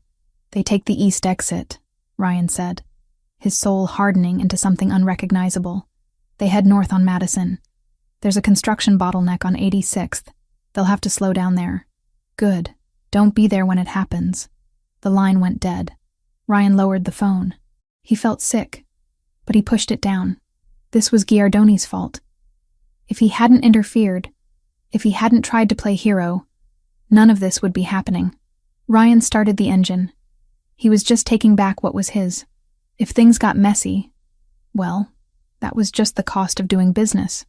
Inside the armored SUV, the air smelled of leather and sanitizer. Vanessa sat in the back seat, checking her watch. 2:58 p.m. The routine had become a sedative. The heavy thump of the doors closing, the bulletproof glass that muted the city noise, the stoic presence of Marcus in the front seat. It all created a bubble of invulnerability. "Traffic looks heavy on the avenue, ma'am," Marcus said, his eyes scanning the mirrors. "We might have to take a detour." "That's fine, Marcus," Vanessa replied. She pulled out her phone, the black one Nicholas had given her. "Vanessa, picking them up now. Dinner tonight?" She stared at the message. It felt intimate, domestic. A month ago, she was barricading doors. Now she was coordinating schedules with a crime lord. The shift had been so gradual, so seductive. She hadn't realized how deep she was until she found herself missing him when he wasn't in the room. "Nicholas, I'll be there by 6. I'm bringing dessert. Stay close to Marcus." Vanessa smiled, a soft expression that softened the lines of worry on her face. The doors of the academy opened. A flood of children in uniforms poured out. "There they are," Vanessa said, leaning forward. Lily and Leo walked out together. They were holding hands, a detail that always made Vanessa's chest ache with sweetness. Leo, usually so guarded, looked relaxed. He was carrying Lily's lunchbox while she animatedly told him a story, her hands flying in the air. Marcus stepped out of the vehicle. He moved with a deceptive lethargy, but Vanessa knew he was coiled like a spring. He opened the rear door. "Hop in, guys," Marcus said, his body angling to block the view of the street, creating a human shield for the children. "Mommy!" Lily climbed in, scrambling over the seat to buckle herself. "Leo shared his fruit snacks with me because mine fell in the mud. That was very nice of you, Leo, Vanessa said, smiling at the boy as he climbed in next to Lily. Leo shrugged, his cheeks flushing slightly. It's okay. I didn't want them anyway. Marcus closed the door with a solid thud. He slid into the driver's seat and locked the doors. Everyone buckled? Yes, the children chorused. The SUV pulled away from the curb, merging into the aggressive flow of Manhattan traffic. Vanessa looked at the two children in the rearview mirror. They were safe. They were happy. For the first time, she allowed herself to relax fully into the leather seat. They turned onto 86th Street. Orange cones funneled the traffic into a single lane. A large delivery truck was stalled up ahead, its hazards blinking. Hold on, Marcus said sharply. His tone had changed. The relaxed chauffeur was gone. The Navy SEAL was back. What is it? Vanessa asked, sensing the shift. That truck. It's not stalled. No driver in the cab. Before Vanessa could process the words, a white van screeched out of the alleyway to their right, jumping the curb and slamming into the side of the SUV. The impact was deafening. Metal shrieked against metal. The heavy armored car rocked violently, thrown sideways but not tipping over. Heads down! Get down! Marcus roared. Vanessa didn't think. Instinct took over. She threw herself across the back seat, covering Lily and Leo with her body. Get down! The side window, the one right next to where Leo's head had been seconds ago, spider-webbed into 1,000 opaque fractures. It didn't shatter. The bulletproof laminate held, but the force of the blow echoed like a sledgehammer. Men in balaclavas were pouring out of the van. They weren't holding guns. They were holding sledgehammers and crowbars, knowing that ballistics wouldn't penetrate the glass easily. They were trying to breach the doors. Thud, thud, thud. The sound of steel hitting the reinforced glass was horrific, a primal pounding that vibrated through Vanessa's bones. Lily was screaming, a high, terrified sound that tore at Vanessa's soul. Leo was silent, curled into a ball, his hands over his ears. Hang on! Marcus yelled. He threw the SUV into reverse. The engine roared, a beast waking up. He slammed the gas, ramming the car behind them to create space. Then he spun the wheel, driving the heavy vehicle up onto the sidewalk, crushing a metal trash can. A gunshot rang out. It wasn't from the attackers. It was Marcus. He had lowered his window just an inch, firing with precision through the gap. One of the attackers dropped his crowbar, clutching his shoulder. The others flinched, retreating for a split second. That second was all Marcus needed. He floored the accelerator. The SUV surged forward, scraping against the brick wall of the building, sparks flying like fireworks past the windows. They smashed through the construction barricade, sending orange cones flying, and burst back onto the open avenue. Vanessa held the children down, her body shaking violently. Stay down. Don't move. Do not move. Mommy. Lily sobbed into the leather seat. I want to go home. We're going home, baby. We're going home, Vanessa chanted, though her eyes were fixed on the shattered spiderweb of the window. Realizing how close that hammer had come to her daughter's skull, Marcus was driving like a madman now, weaving through traffic, barking codes into his earpiece. Code red. Package secure but under duress. Sector 4. I need intercept immediately. Vanessa sat up slowly, checking the children. They were physically unharmed, but the terror in their eyes was absolute. Leo was pale, his eyes wide and vacant, retreating into that dark place inside himself. Lily was hysterical, hyperventilating. Vanessa looked out the window. The city looked the same. People walking dogs, shoppers carrying bags. But everything had changed. The war hadn't stayed outside. It had crashed through the door. The penthouse was a fortress under siege. Within minutes of their arrival, the lobby was swarming with Nicholas's men. Marcus carried Leo upstairs. Vanessa carried Lily, refusing to let anyone else touch her. When the elevator doors opened, Nicholas was already there. He looked like a man possessed. His jacket was gone, his tie loosened, his sleeves rolled up. He had a gun holstered at his hip, openly displayed, no longer hiding the reality of who he was. Leo? Lily? He demanded, his voice tight with panic. They're physically fine, Marcus reported, his voice devoid of emotion. The vehicle took the brunt. The glass held. Nicholas let out a breath that sounded like a curse. He moved toward them, reaching out for Leo, pulling his nephew into a fierce embrace. Then he turned to Vanessa and Lily. He reached for them. Vanessa stepped back. The movement was sharp, a recoil. She held Lily tighter against her chest, her eyes blazing with a fire Nicholas had never seen before. It wasn't fear. It was rage. Pure, white-hot maternal fury. "Don't," she hissed. Nicholas froze, his hand suspended in the air. "Vanessa, let me check." "You said they were safe," she screamed. The sound echoed off the marble walls, startling the security team. "You promised me. You said Ryan couldn't touch us here." "This wasn't Ryan," Nicholas said, his voice dropping, trying to de-escalate. "This was the Ndrangheta. They were trying to take Leo." "I don't care who it was," Vanessa yelled, tears finally spilling over, hot and angry. "My daughter was in a car that was being smashed with sledgehammers. There were guns, Nicholas. A man was shot 2 feet away from my 6-year-old. She was shaking, the adrenaline crash hitting her hard. She put Lily down, guiding her toward the bedroom where a nanny, one of Nicholas's vetted staff, was waiting to comfort the children. "Take them," Vanessa ordered the woman. "Hot chocolate, cartoons. Close the door and turn the volume up. Do not let them come out." As soon as the bedroom door clicked shut, Vanessa spun on Nicholas. "You brought this to us," she accused, advancing on him. "I thought Ryan was the danger. But you are a magnet for war. You put my daughter in the crossfire of a Mafia feud." "I protected her," Nicholas roared back, his own control snapping. The fear of losing them had stripped away his composure. "My men saved them. If you had been in that Honda of yours, you would be dead right now. Ryan sold you out, Vanessa. He gave them the route. Because of you," she countered, poking him in the chest. "Because he can't get to me. He went to them. We are pawns in your game. I am not doing this anymore. I am taking Lily and I am leaving." "No, you are not." The command was absolute. Nicholas stepped into her space, towering over her.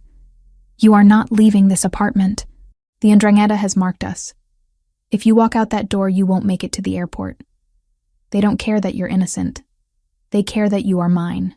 "Yours," Vanessa laughed, a harsh, hysterical sound. "I am not yours, Nicholas. I am a mother, and you are the reason my child is traumatized. I am the reason she is alive." Nicholas grabbed her shoulders, giving her a slight shake to break her hysteria. "Look at me. Ryan tried to have you kidnapped. The Ndrangheta tried to take Leo. Do you think you can fight them with a restraining order and a kitchen knife? I am the only wall standing between you and a shallow grave." Vanessa stared at him. She saw the fear in his eyes, not for himself, but for her. She saw the desperation. And beneath it all, she saw the guilt. "Is it worth it?" she whispered, the fight draining out of her, replaced by a hollow ache. "Is all this power, all this money? Is it worth it if you can't even keep a 7-year-old safe on a school run?" Nicholas flinched as if she had slapped him. He released her shoulders and stepped back. He looked at his hands, then at the gun on his hip. "No," he admitted, his voice ragged. "It's not."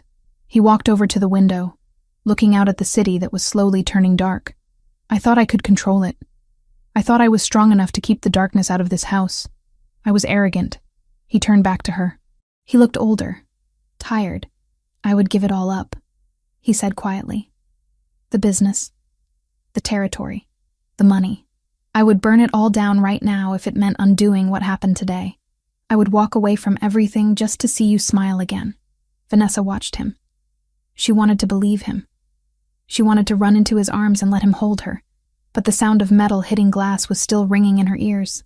"But you can't," she said. "Can you?" "No," Nicholas said, the word heavy with defeat. "Not now. Not while they are hunting us. If I show weakness now, if I step down, they will kill us all. The only way out is through." He walked over to the sideboard and poured a drink. His hand was shaking. The invincible Don, the man who frightened the NYPD, was trembling. "I'm sorry," he whispered. Vanessa looked at the bedroom door where the children were hiding. Then she looked at the man standing alone in the middle of his empire. She realized with a sinking heart that he was right. Leaving was a death sentence. Staying was a nightmare. "Fix it," she said, her voice hard. Nicholas looked up. "You said you fix things," Vanessa said, wiping her tears with the back of her hand. "You said you are the monster that bad men fear. Then go be the monster, Nicholas. End this. Destroy Ryan. Destroy the people who touched my daughter's car. Do whatever you have to do. But do not come back to me until it is done." Nicholas set the glass down. The steel returned to his spine. The amber eyes cleared, the hesitation evaporating. She had given him permission. She had given him a directive. "I will," Nicholas promised. "I will rain hell on them." He walked to the door. He didn't try to kiss her. He didn't try to touch her. He knew he had lost that privilege the moment the glass cracked. He opened the door, stopping only to look back at her one last time. "Lock the door, Vanessa, and don't wait up." He left. Vanessa stood in the silence of the penthouse. She walked over to the door and engaged the deadbolt, the chain, and the electronic keypad. Then she slid down to the floor, pulling her knees to her chest. And finally, silently, she began to scream into her hands. The silence that descended upon the penthouse in the days following the attack was not the peaceful quiet of safety. It was the suffocating stillness of a holding cell. The heavy velvet curtains were drawn tight against the panoramic windows, shutting out the gray Manhattan skyline and the world that had tried to smash its way in with sledgehammers. Inside, the air was recycled and stale, thick with the unsaid and the undone. Vanessa Turner had retreated. She had turned the guest suite into a bunker, barricading herself and Lily inside with a ferocity that even Marcus, the stoic bodyguard, dared not challenge. For 48 hours, she existed in a twilight state of maternal vigilance. She watched Lily sleep, counting every breath, flinching at every whimper. When Lily was awake, Vanessa was a manic conductor of distraction, filling the air with cartoons, coloring books, and forced cheerfulness, terrified that silence would allow the trauma to settle into her daughter's bones permanently. But trauma is a gas. It expands to fill the space available. On the third night, the dam broke. It was 3 a.m. The penthouse was asleep, or pretending to be. Vanessa was dozing in the armchair next to the bed, her neck stiff, her hand resting on Lily's duvet. Lily sat up with a gasp that tore through the room like fabric ripping. It wasn't a slow waking. It was an instant, violent ejection from sleep. "No! No! The glass!" Lily screamed, thrashing against the sheets. "Mommy! The hammer!" Vanessa was on the bed in a heartbeat, gathering the small, trembling body into her arms. "I'm here, baby. I'm here. It's just a dream. You're safe." "They're coming in!" Lily shrieked, her eyes wide and unseeing, trapped in the loop of the memory. She clawed at Vanessa's shirt, her fingernails digging in, frantic for purchase. "The bad men! Don't let them take Leo!" "Shh! Shh! Nobody is taking anyone!" Vanessa rocked her, tears pricking her own eyes. She felt helpless. Her love, usually a shield, felt like tissue paper against this terror. "Lily, look at me. Look at Mommy." But Lily couldn't hear her. The panic attack was a spiraling vortex. She was hyperventilating, her small chest heaving, her face turning blotchy and red. The bedroom door opened. Vanessa's head snapped up, a snarl rising in her throat, ready to defend the perimeter. Nicholas stood there. He was barefoot, wearing loose sweatpants and a black t-shirt that clung to his frame. His hair was messy, his face shadowed with stubble. He didn't look like the Don. He looked like a man who hadn't slept in 3 days because he was haunting his own hallway. "Get out," Vanessa hissed, though the venom was weak. "She doesn't need to see you." Nicholas ignored her. He didn't look at Vanessa. His focus was entirely on the screaming child. He walked to the bed, moving with a deliberate slowness to avoid startling them further. "Lily," he said. His voice was not the command of a boss. It was a rumble, deep and grounding, like the earth shifting. Lily didn't stop screaming, but the pitch changed. She registered his presence. Nicholas sat on the edge of the bed. He didn't reach for her.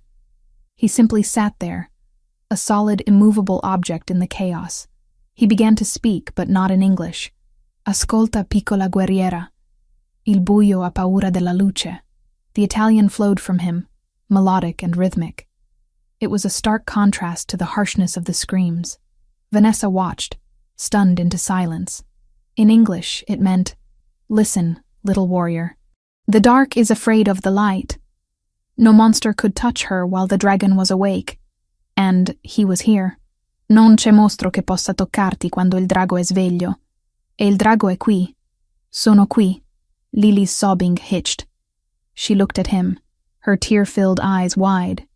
The strange words were a distraction, pulling her brain out of the panic loop. "What?" she hiccuped, sniffing loudly. Nicholas leaned in slightly, his amber eyes soft in the dim light. "It's an old spell," he lied effortlessly. "My nonna taught it to me. It keeps the nightmares locked in a box." "A spell?" Lily whispered, her grip on Vanessa loosening slightly. "See." Nicholas nodded solemnly. "But it only works if you breathe with me. Can you do that?" "Like this." He took a deep, exaggerated breath, inhaling through his nose and exhaling slowly through his mouth. Lily watched him, fascinated. Slowly, shakily, she mimicked him. Again, Nicholas instructed softly. In and out, pushing the bad dreams away. They breathed together for 5 minutes, the large, dangerous man and the small, frightened girl. Vanessa watched from her position on the pillows, feeling her own heart rate synchronize with theirs. She saw the tension drain out of Lily's shoulders. She saw the terror recede, replaced by exhaustion. "Is the glass fixed?" Lily asked, her voice small and sleepy. "The glass is stronger now," Nicholas promised. "I made it out of diamonds this time. Nothing breaks diamonds." "Okay," Lily murmured. Her eyelids fluttered. She leaned back against Vanessa, but her eyes stayed on Nicholas. "Stay?" Vanessa stiffened. She looked at Nicholas. This was the man who had brought the war to their doorstep. But looking at him now, seeing the raw pain and tenderness in his face, she couldn't send him away. "Stay," Vanessa whispered, giving him permission. Nicholas nodded. He shifted, sitting on the floor with his back against the bed frame, keeping vigil. Lily fell asleep within minutes. Silence returned to the room, but it was different now. It wasn't hostile. It was heavy with shared burden. "I didn't know you spoke Italian to her," Vanessa said softly into the dark. "I speak the language of whatever works," Nicholas replied without turning around. "My mother used to sing to me after the bad nights. I don't sing, so I improvise." "You called her a warrior," Vanessa noted. "Piccola guerriera." "She is," Nicholas said. "She survived a siege at 6 years old. She is braver than most of my captains." "She shouldn't have to be brave," Vanessa said, the bitterness creeping back in. "She should just be a child." "I know," Nicholas said. The weight of his guilt was a palpable thing in the room. "I know, Vanessa." He stayed until dawn broke, disappearing before Lily woke up, leaving only the scent of sandalwood and the memory of his low voice in the dark. The next afternoon, Vanessa finally emerged from the bedroom. She needed coffee. She needed to feel like a human being and not just a sentry. The penthouse was quiet. Marcus was posted by the front door reading a tactical manual. The chef had left a tray of pastries that had gone stale. Vanessa walked into the living room and stopped. Leo was there. He was lying on his stomach on the Persian rug, surrounded by crayons and markers. He was drawing with a furious intensity, his tongue poking out of the corner of his mouth. He looked up when he heard her. His face was pale, his dark eyes shadowed. He looked smaller than usual. "Hi, Miss Turner," he said quietly. "Hi, Leo," Vanessa said, forcing a smile. She felt a pang of guilt. In her obsession with protecting Lily, she had forgotten that Leo had been in that car too. He had seen the hammers. He had heard the gunshot, and he didn't have a mother to hold him through the nightmares. She walked over and sat on the floor beside him. "What are you drawing?" Leo didn't answer immediately. He picked up a gray marker and shaded a section of the paper. Then he pushed the drawing toward her. It wasn't the usual stick figures. Leo was talented. The drawing showed a large, imposing structure, a castle, or maybe a fortress. It had high walls made of black bricks. Inside the walls, there were 4 figures. A tall man in a suit, drawn in black ink. Nicholas. A woman with long yellow hair. Vanessa. A little girl with pigtails holding a flower. Lily. And a smaller boy, standing slightly apart, holding a shield. Leo.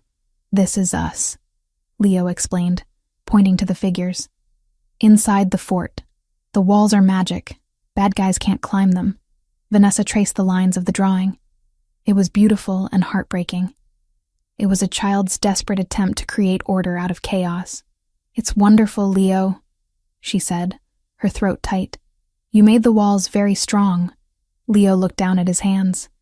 He was twisting the gray marker, his knuckles white. Are you going to leave? He asked.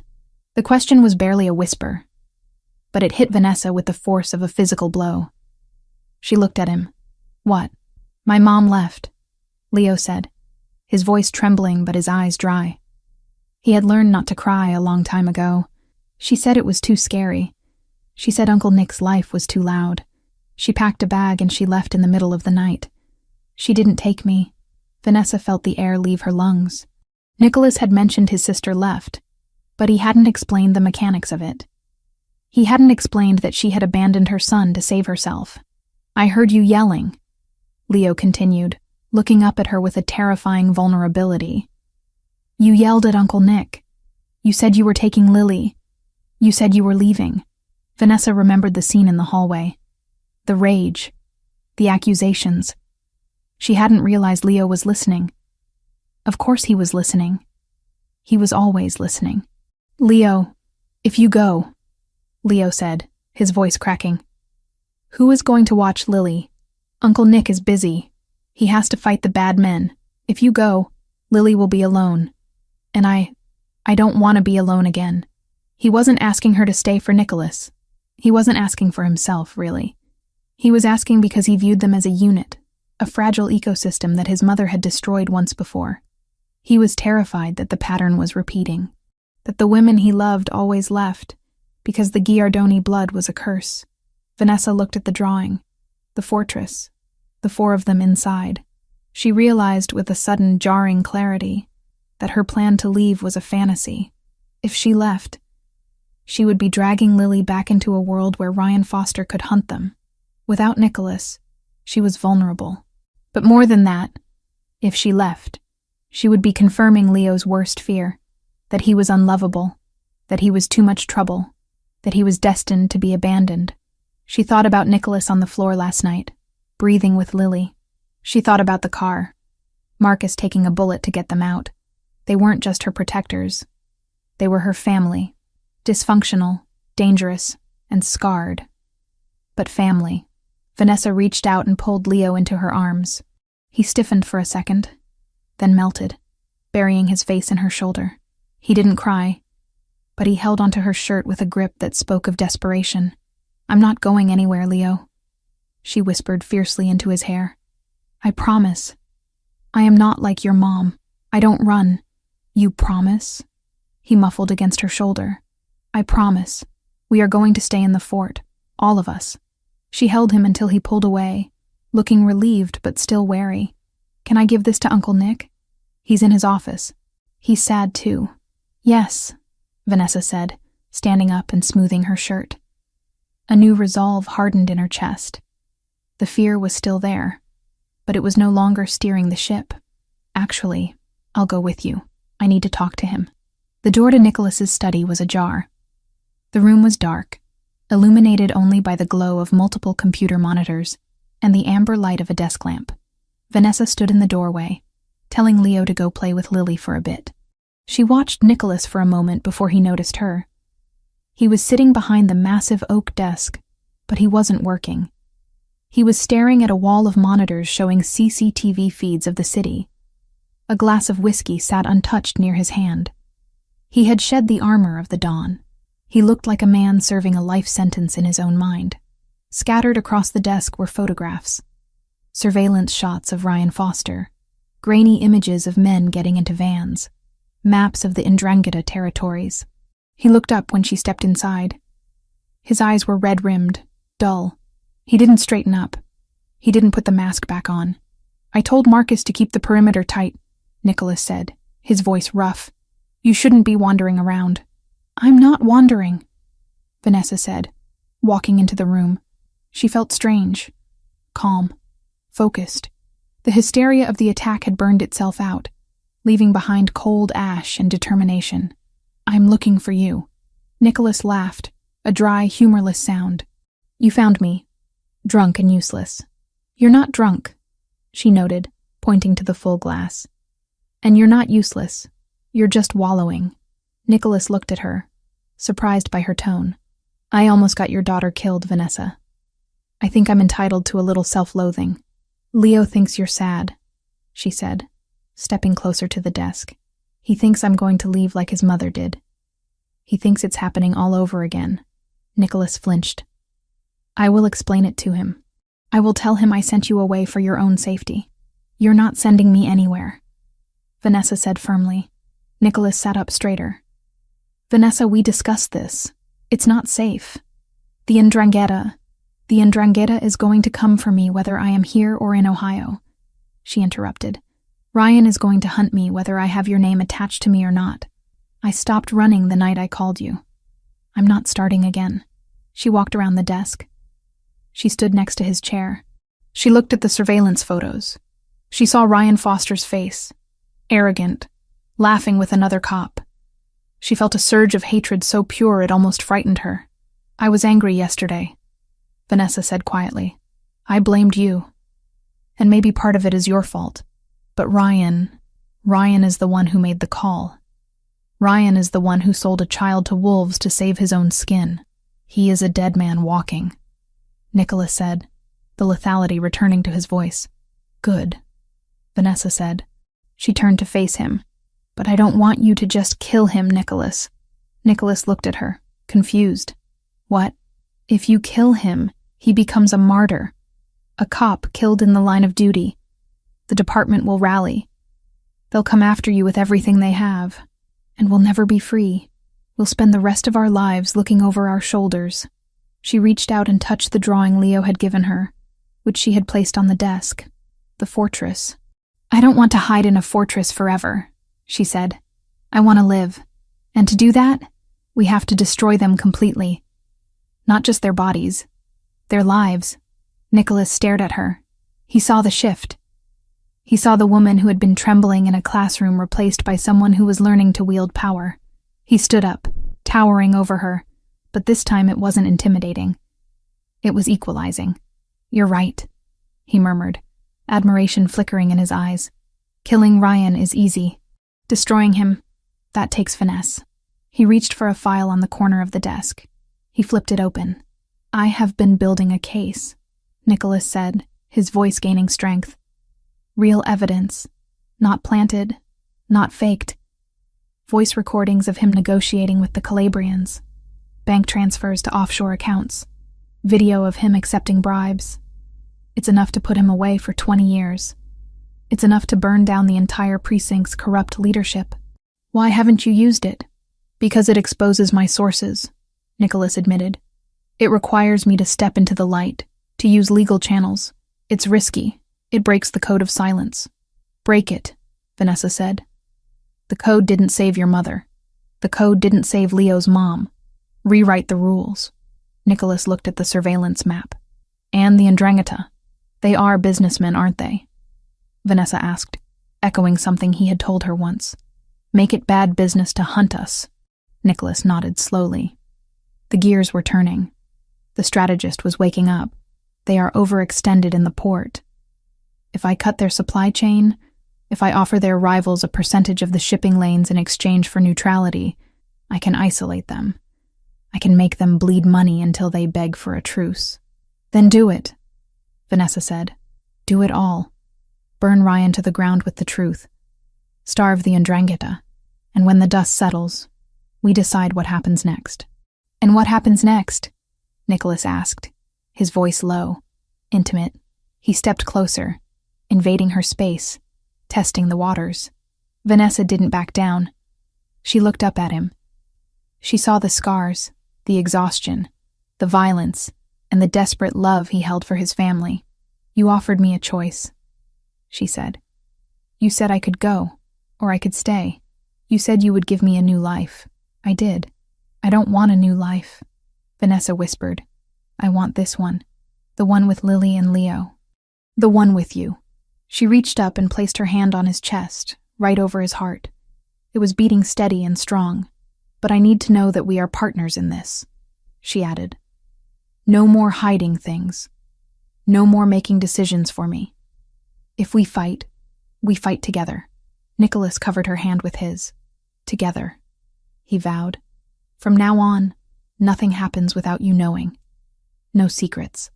"Okay," Vanessa exhaled, a tremendous weight lifting from her shoulders. "Then let's finish this."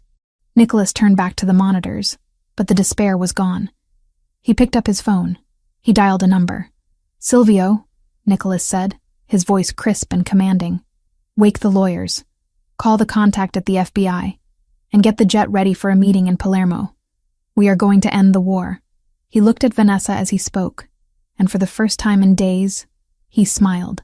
It was a sharp, dangerous smile, but it was shared. They were no longer victims waiting for the blow. They were the storm gathering on the horizon. The digital clock on the wall of the secure command center hummed with a quiet, relentless precision. It was 8:59 a.m. In exactly 60 seconds, the fragile architecture of Detective Ryan Foster's life was going to collapse. Not with an explosion, but with the click of a mouse. Vanessa stood behind Nicholas's chair, her hand resting lightly on his shoulder. The room, located in a sub-basement of one of Giardoni Enterprises' legitimate skyscrapers, was a stark contrast to the chaotic warmth of the penthouse. Here, everything was cold steel, glowing monitors, and the hushed murmurs of analysts who treated cyber warfare with the same detachment as accounting. "Are you ready?" Nicholas asked, looking up at her. The harsh blue light of the screens reflected in his amber eyes, making them look like shards of glass. He wasn't wearing his suit jacket. His white shirt was rolled to the elbows, revealing the tension in his forearms. "I've been ready for 6 months," Vanessa replied. Her voice was steady. The fear that had defined her existence had calcified into a hard, cold resolve. She looked at the screen in front of Silvio, Nicholas's head of intelligence. It displayed a progress bar, currently paused at 0. The file prepared for the authorities was a masterpiece of forensic destruction. It didn't just contain the evidence of Ryan's harassment of Vanessa. That was merely the emotional hook. The real weight lay in the financial records. Nicholas's team had traced Ryan's gambling debts to the Queen's bookie, linked those debts to specific favors Ryan had pulled for the 'Ndrangheta, and corroborated it all with audio recordings from the bugged precinct phones that Ryan thought were secure. They had him on tape selling police patrol routes to drug runners. They had him on video accepting cash in a diner parking lot. It was undeniable, it was comprehensive, and it was anonymous. "Send it," Nicholas commanded. Silvio pressed the key. On the screen, the bar shot to 100%. The packets of data were routed through servers in Singapore and Reykjavik before landing simultaneously in the inboxes of the FBI's Public Corruption Unit, the NYPD Internal Affairs Bureau, and the private email of a federal prosecutor known for his ruthless ambition. "Package delivered," Silvio confirmed. The prosecutor opens his email at 9:05. The FBI automated system has already flagged the keywords police corruption and organized crime linkage. Nicholas spun his chair around to face Vanessa. He took her hand. "Now we wait. It won't be long." The waiting was the hardest part, but it was also the most satisfying. They moved to a side office with a television tuned to the local news, though the real show was on a private feed Nicholas had accessed. A traffic camera positioned directly across from the 19th precinct. At 10:45 a.m., the street outside the precinct erupted. By then, a federal judge had already signed the warrants. The evidence packet Silvio had dropped into their system, leaving no room for hesitation. Vanessa watched, mesmerized, as 4 black SUVs with federal plates screeched to a halt at the curb. Men in FBI windbreakers swarmed the entrance, moving with a speed and aggression that signaled this wasn't a courtesy call. "There," Nicholas pointed at the screen. Ryan was being led out. He wasn't walking with the swagger she remembered. He was being dragged. His hands were cuffed behind his back, his jacket was torn at the shoulder, and his face was a mask of shock and fury. He was shouting something at the agents, struggling, trying to leverage authority he no longer possessed. Vanessa leaned closer to the screen. She needed to see it. She needed to see the moment the invincible monster realized he was just a man in handcuffs. As the agents shoved him into the back of the federal vehicle, Ryan looked up. He looked directly at the traffic camera, as if he knew she was watching. For a second, the old terror flared in Vanessa's gut, a phantom limb pain from a wound that was finally healing. But then she saw the look in his eyes. It wasn't rage anymore. It was panic. He was small. He was pathetic. He was gone. "He's done," Nicholas said, his voice low and final. "The federal charges carry a mandatory minimum of 20 years. With the Ndrangheta connection exposed, he'll be placed in protective custody, which means isolation. He will never walk free again. And even if he does, he will be an old, broken man." Vanessa let out a breath she felt she had been holding since December. Her knees went weak, and Nicholas stood up immediately to catch her, pulling her against his chest. "It's over," she whispered into his shirt. "Part 1 is over," Nicholas corrected gently, stroking her hair. "Now for the difficult part." Ryan was a nuisance. The Ndrangheta is a business partner, and renegotiating a partnership requires a different kind of currency. The meeting took place 2 days later in a private warehouse in the Navy Yard. It was neutral ground, a Switzerland of concrete and steel beams amidst the turf war. Nicholas had insisted Vanessa stay at the penthouse, but she had refused. They were partners, she argued. She wouldn't sit in the room, but she would be in the car, on the perimeter. She needed to know that the threat to her daughter was truly extinguished, not just delayed. Nicholas sat at a metal table in the center of the cavernous space. Opposite him sat Don Calabrese, the head of the Ndrangheta faction in New York. Calabrese was an older man, deceptively grandfatherly, with silver hair and a taste for silk scarves. He was flanked by 3 bodyguards. Nicholas had only Marcus and Silvio. "You cost me a detective, Nicholas," Calabrese said, his voice echoing in the empty space. "Foster was useful, cheap, and now the FBI is crawling all over the precinct, making my other contacts nervous. Foster was a liability," Nicholas replied calmly, his hands folded on the table. "He was emotional, reckless.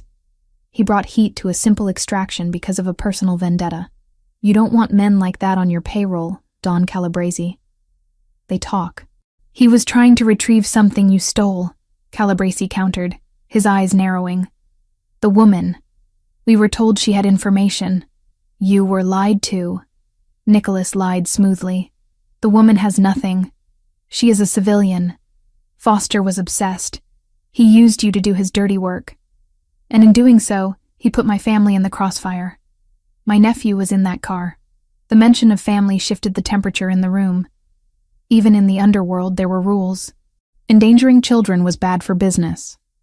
It brought the kind of public outrage that politicians couldn't ignore. "An unfortunate error," Calabrese conceded, though his tone suggested he didn't care much about errors unless they cost him money. "But you have insulted my organization. You have hidden the woman. You have attacked my men. There is a price for peace, Giardoni." "I agree," Nicholas said. He reached into his jacket pocket. The bodyguards flinched, reaching for their weapons. Nicholas moved slowly, pulling out a single folded document. He slid it across the table.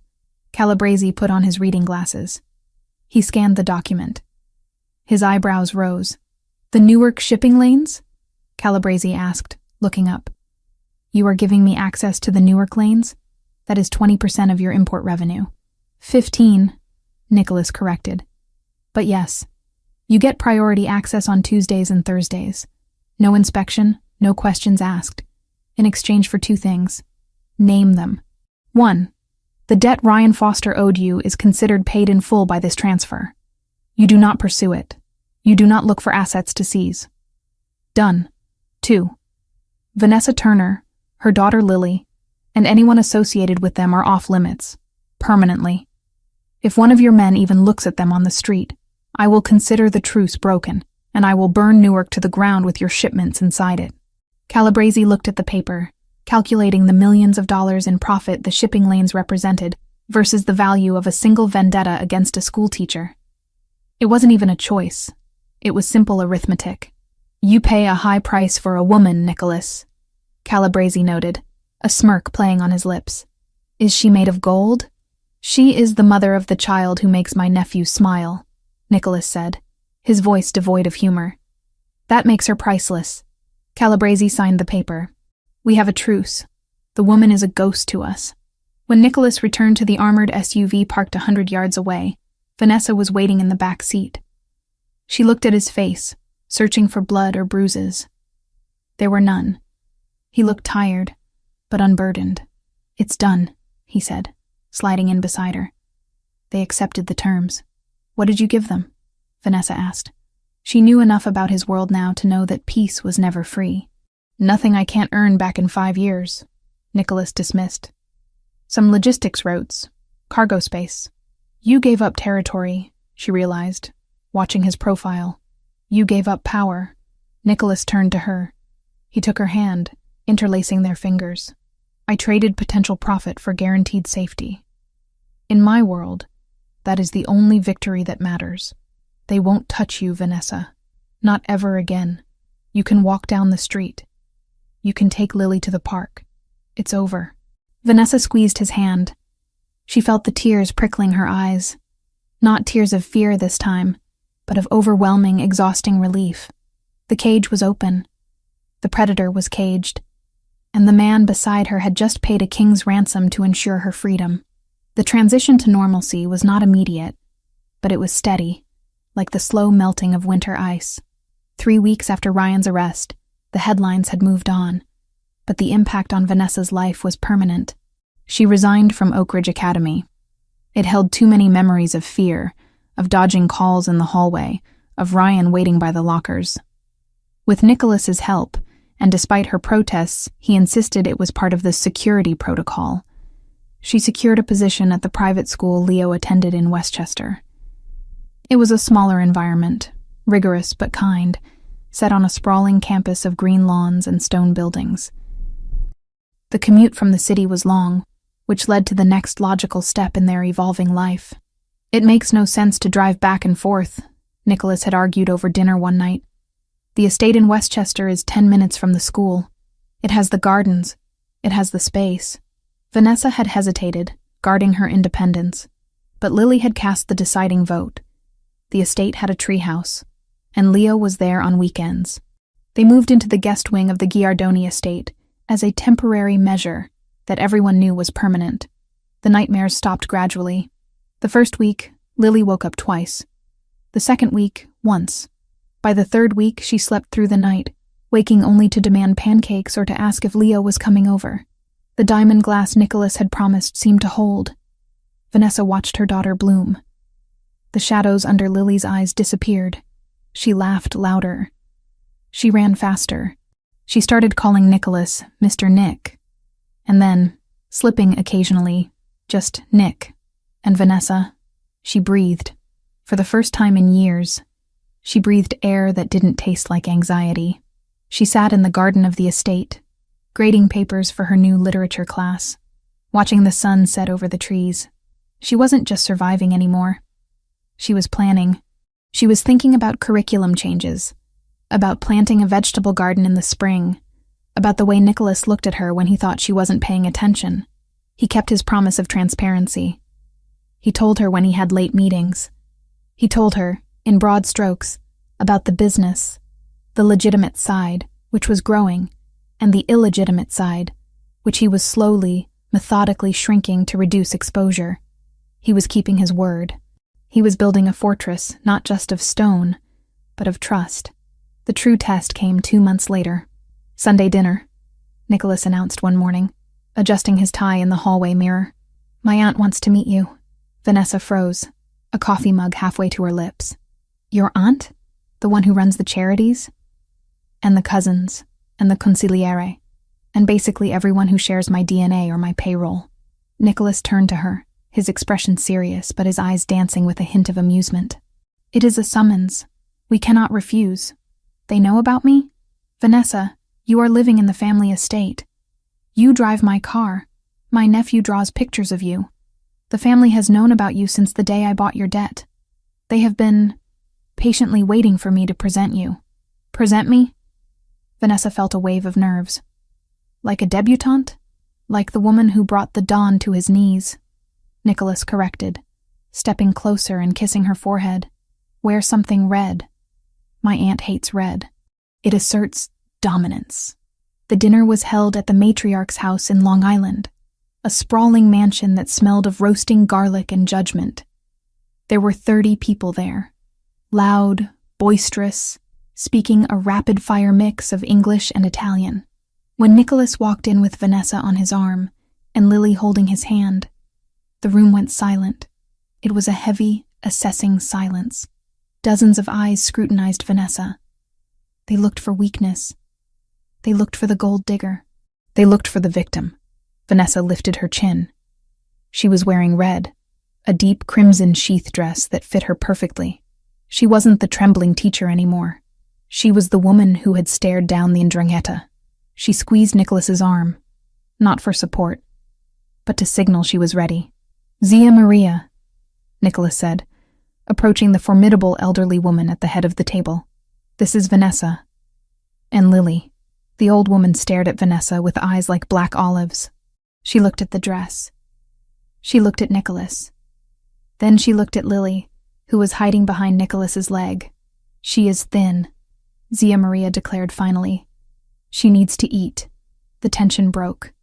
Food was pressed upon them. Cousins introduced themselves. Lily was whisked away by a gaggle of second cousins to see a litter of puppies in the sunroom.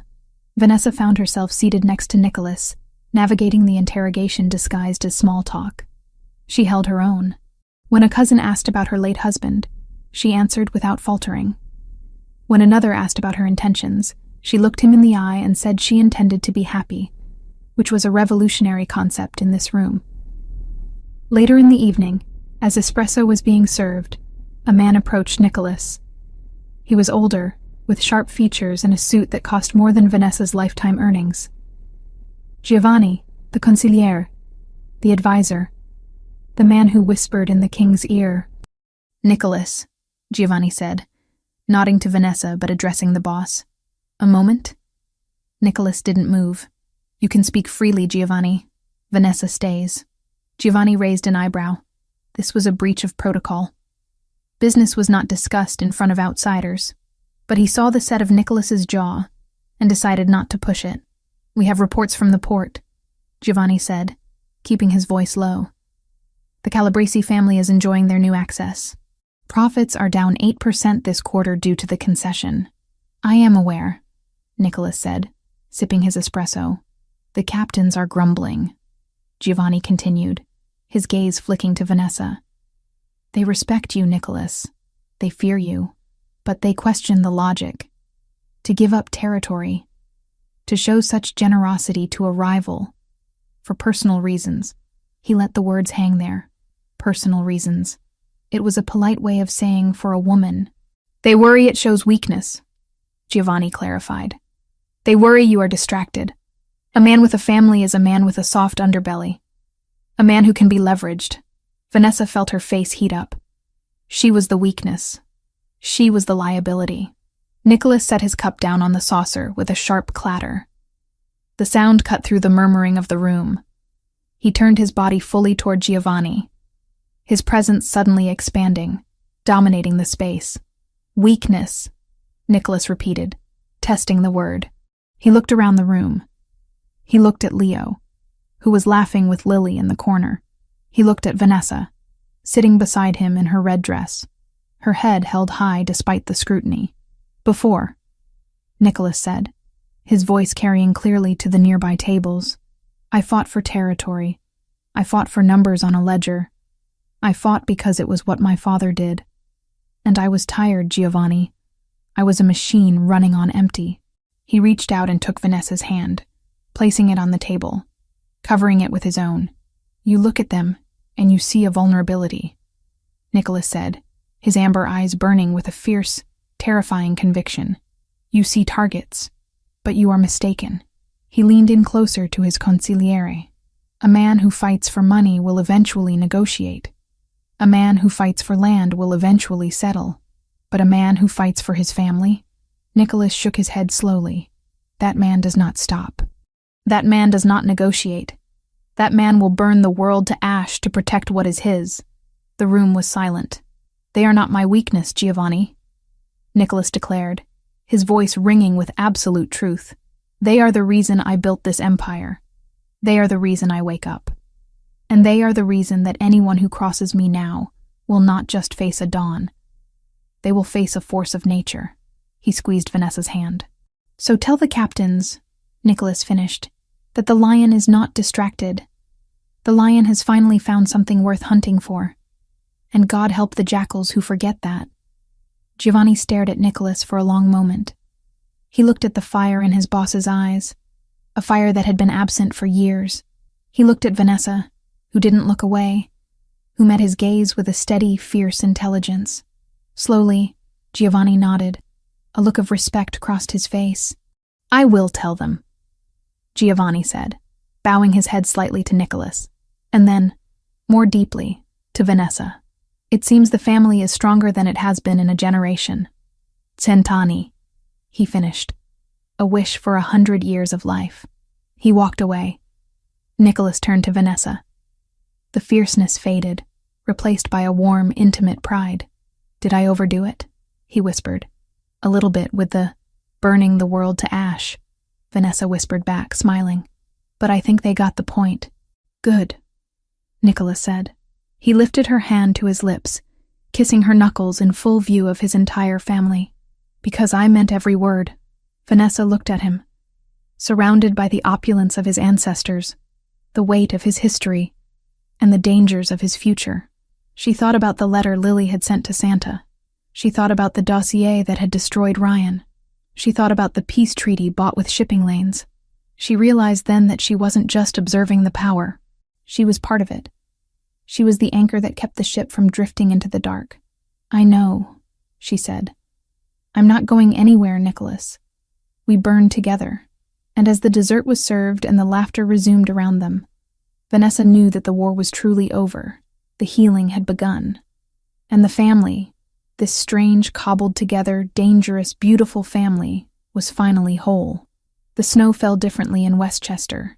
In the city, winter was a slushy, gray endurance test, a battle against black ice and biting wind that tunneled through the avenues. Here, on the sprawling grounds of the Giardoni estate, the snow was a blanket of pristine, untouched silence. It coated the ancient oaks and the stone walls of the manor in a soft, glittering white that looked like sugar spun by a giant's hand. Vanessa stood at the French doors of the main living room, a mug of hot cider warming her hands. She watched the two figures bundled in neon-bright snowsuits running across the vast lawn. Lily, a streak of pink, was attempting to tackle Leo, who was laughing, a genuine bell-like sound that carried through the crisp air. It had been 6 months since the treaty with the 'Ndrangheta. 6 months since Ryan Foster had been erased from their lives. In that time, the estate had transformed. It was no longer just a fortress of stone and security protocols. It was a home. On the low table near the fireplace, Leo's original drawing of a black brick fortress had been replaced by a new version. The same walls traced in gold crayon, every window lit from within.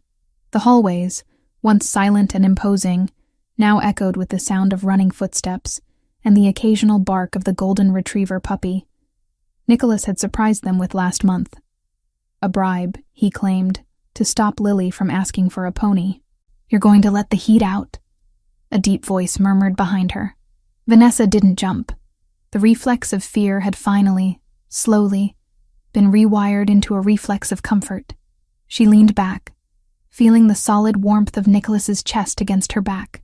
His arms came around her waist, resting easily, familiarly. I'm watching the war, she said, nodding toward the window where a snowball fight had escalated into tactical warfare. Leo has the high ground. He learned that from you. He learned the aim from Marcus, Nicholas corrected, resting his chin on the top of her head. And he learned the mercy from you. Look. Vanessa watched as Leo, having cornered Lily near the fountain, dropped his snowball instead of throwing it, allowing her to escape with a squeal of triumph. "They look like siblings," Vanessa whispered, the observation tightening her throat with a sweet ache. "They are," Nicholas said simply. "Blood or not, they are family, just like us." He turned her around in his arms. 6 months had changed him too. The sharp, predatory edge was still there. He would always be the Don, the man who commanded armies, but the constant grinding tension was gone. The shadows under his eyes had lifted. He smiled more. He cooked more. "Are you ready for tonight?" he asked, brushing a stray lock of hair from her forehead. "Christmas Eve with 30 Italians?" Vanessa laughed. "I think I'm finally getting the hang of it. Zia Maria actually complimented my risotto last week. She said it was edible, which I'm told is high praise. It's the highest honor she can bestow." Nicholas grinned. "But I meant, are you ready for the library dedication?" Vanessa's smile softened. The library. It had been her project. Her way of carving out an identity that wasn't just the boss's girlfriend. With Nicholas's funding and connections, she had rehabilitated a derelict community center in the Bronx, turning it into a state-of-the-art literacy center for at-risk children. It was her way of fighting back against the darkness she had glimpsed, by lighting lamps for others. "I am," she said. "It feels right. To use all this," she gestured to the opulence around them, "for something that lasts." "You are building a legacy, Vanessa," Nicholas said seriously. "More than I ever did with shipping crates and contracts." The evening was a blur of gold light and laughter. The library dedication had been a success, attended by local politicians who were smart enough not to ask where the funding came from, and by families who just wanted a safe place for their children to learn. Vanessa had spoken, her voice clear and strong, no longer the whisper of a victim. Now, back at the estate, the real celebration began. The great hall of the manor was dominated by a 20-foot Christmas tree, a behemoth of fir that smelled of pine in winter. It was decorated with heirloom glass ornaments that had survived 3 generations of Giardoni history, interspersed with paper snowflakes Lily had cut out in school. The mixture of priceless antiques and kindergarten crafts was a perfect metaphor for their life. Dinner was a feast. 7 fishes, pasta, wine that flowed like water. Leo and Lily were vibrating with sugar and anticipation, their eyes darting to the pile of presents that had magically multiplied beneath the tree. "One present tonight," Nicholas announced, tapping his glass for attention. "The rest wait for Santa in the morning." "Please, Uncle Nick, just the big one," Leo begged, pointing to a suspiciously bicycle-shaped box. "Patience is a virtue, Leonardo," Nicholas said, though his eyes were twinkling. "Open the small blue ones." As the children tore into the wrapping paper, revealing matching leather-bound sketchbooks for Leo and a set of paints for Lily, Vanessa slipped away to the kitchen to check on the dessert. She leaned against the marble counter, closing her eyes for a moment, letting the sounds of joy wash over her. It was a stark contrast to last Christmas, which she had spent in the drafty Queen's apartment, counting pennies to buy Lily a doll from the discount store, terrified that Ryan would show up drunk at the door. Hiding? She opened her eyes. Nicholas was standing in the doorway. He had loosened his tie and rolled up his sleeves. He looked devastatingly handsome and completely at peace. "Just absorbing," she said. "It's a lot. In a good way." He walked over to her, but instead of taking her in his arms, he held out a piece of paper. It wasn't official stationery. It was a piece of construction paper, folded into a crude square. "I found this," Nicholas said, his voice thick with an emotion she couldn't quite place. "It was tucked into the branches of the tree, near the top. Marcus had to get a ladder to retrieve it." Vanessa took the paper. She recognized the handwriting immediately. It was stronger now, less wobbly than it had been 6 months ago, but unmistakably Lily's. "Dear Santa, thank you for the castle, and for the dog, and for making the bad man go away forever. You did a really good job. I don't need toys this year, but Leo really wants the bike, please.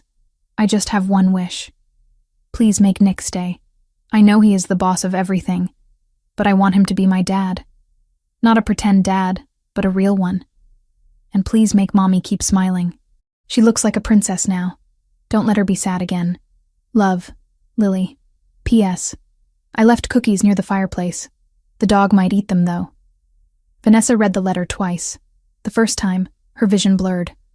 The second time, a tear splashed onto the paper, right over the word Dad.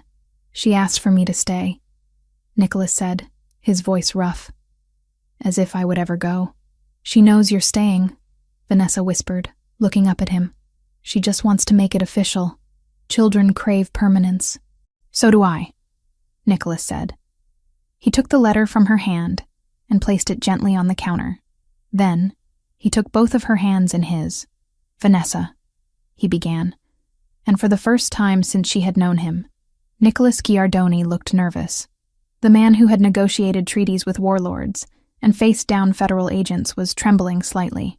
When I met you, he said, staring into her eyes with an intensity that burned, I thought I was saving you. I thought I was the White Knight, or the Dark Knight, riding in to rescue the damsel. I was arrogant. Nicholas, let me finish. He pressed on. I didn't save you, Vanessa. You saved me. You and Lily and Leo. You dragged me out of the cold. You turned this house into a home. You made me remember that I am a man, not just a title. You gave me something to lose, yes, but you also gave me everything worth living for. He reached into his pocket. He didn't drop to one knee.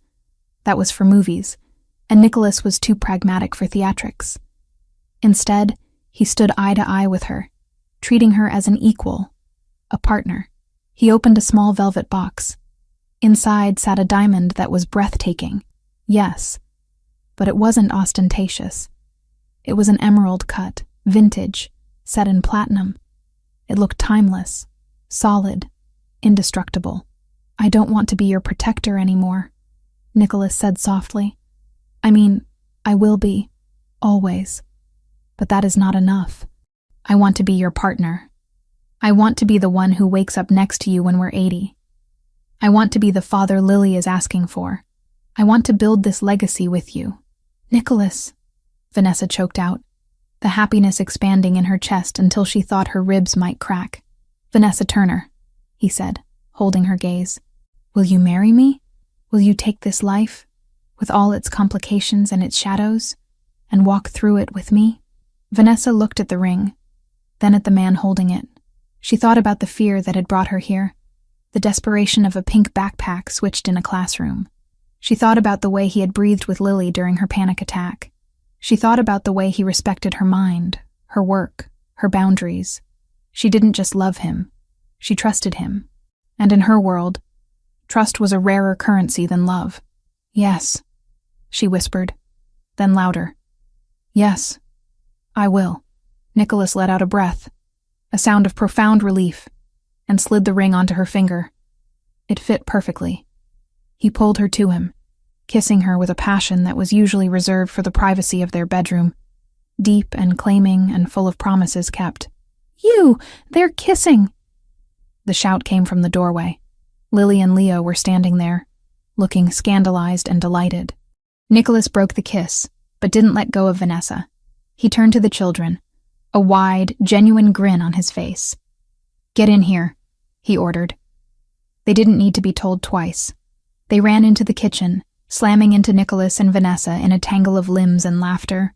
Nicholas scooped Lily up in one arm and Leo in the other. He was getting too big for it. But he didn't complain, creating a group hug that felt like a fortress wall closing around them. Did you ask her? Lily demanded, eyeing the ring on Vanessa's hand. Did you? I did, Nicholas confirmed. She said yes. Yes! Lily pumped her fist in the air. I told Santa, I told him. Does this mean we're officially cousins? Leo asked, looking at Vanessa with hopeful eyes. It means we're officially a family, Leo, Vanessa said, reaching out to touch his cheek. No more pretend. No more temporary. Cool. Leo smiled, a bright, unshadowed expression that lit up his face. Can we open the bike now? Nicholas laughed, the sound reverberating through the kitchen. Go. Before I change my mind. As the children sprinted back to the great hall, Nicholas turned back to Vanessa. He wrapped his arms around her waist again, resting his forehead against hers. Happy Christmas, Future Mrs. Giardoni, he murmured. Happy Christmas, Nick, she replied. She hesitated for a second, then took his hand and placed it flat against her stomach. The fabric of her dress was smooth, her belly flat beneath his palm, but the secret she was carrying felt heavy and warm. Lily might be getting another wish granted next year, she whispered, her eyes locking with his. She asked for a brother, didn't she? Nicholas froze. His hand went rigid against her stomach. He looked at her, his eyes widening, the amber darkening with a sudden, overwhelming realization. Vanessa? He breathed. Are you... It's early. She smiled, tears leaking from her eyes again. But yes. We're going to need another stocking for the mantelpiece. Nicholas didn't speak. He couldn't. He simply buried his face in her neck, holding her as if she were made of glass and steel all at once. She felt his shoulders shake, just once, a silent release of joy that words couldn't capture. Later that night, the house finally fell quiet. The children were asleep, the bicycle assembled, the cookies eaten, mostly by Nicholas. Vanessa sat by the window in the bedroom, watching the snow continue to fall.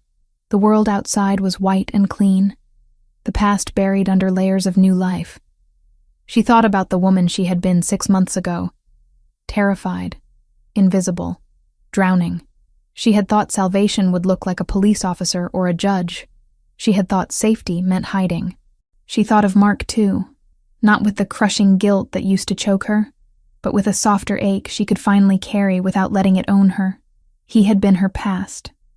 Nicholas, impossibly, was her future, and for the first time that didn't feel like a betrayal. She was wrong. Salvation had come in the form of a mistake, a switched backpack, a child's letter delivered to the wrong hands. It had come in the form of a man the world called a monster, who had looked at her broken pieces and seen a mosaic worth protecting. She looked at the ring on her finger, flashing in the moonlight. She looked at Nicholas, sleeping soundly in the bed. One arm reached out as if searching for her even in his dreams. Courage, she realized, wasn't about not being afraid. It was about accepting the hand extended to you, even when it came from the shadows.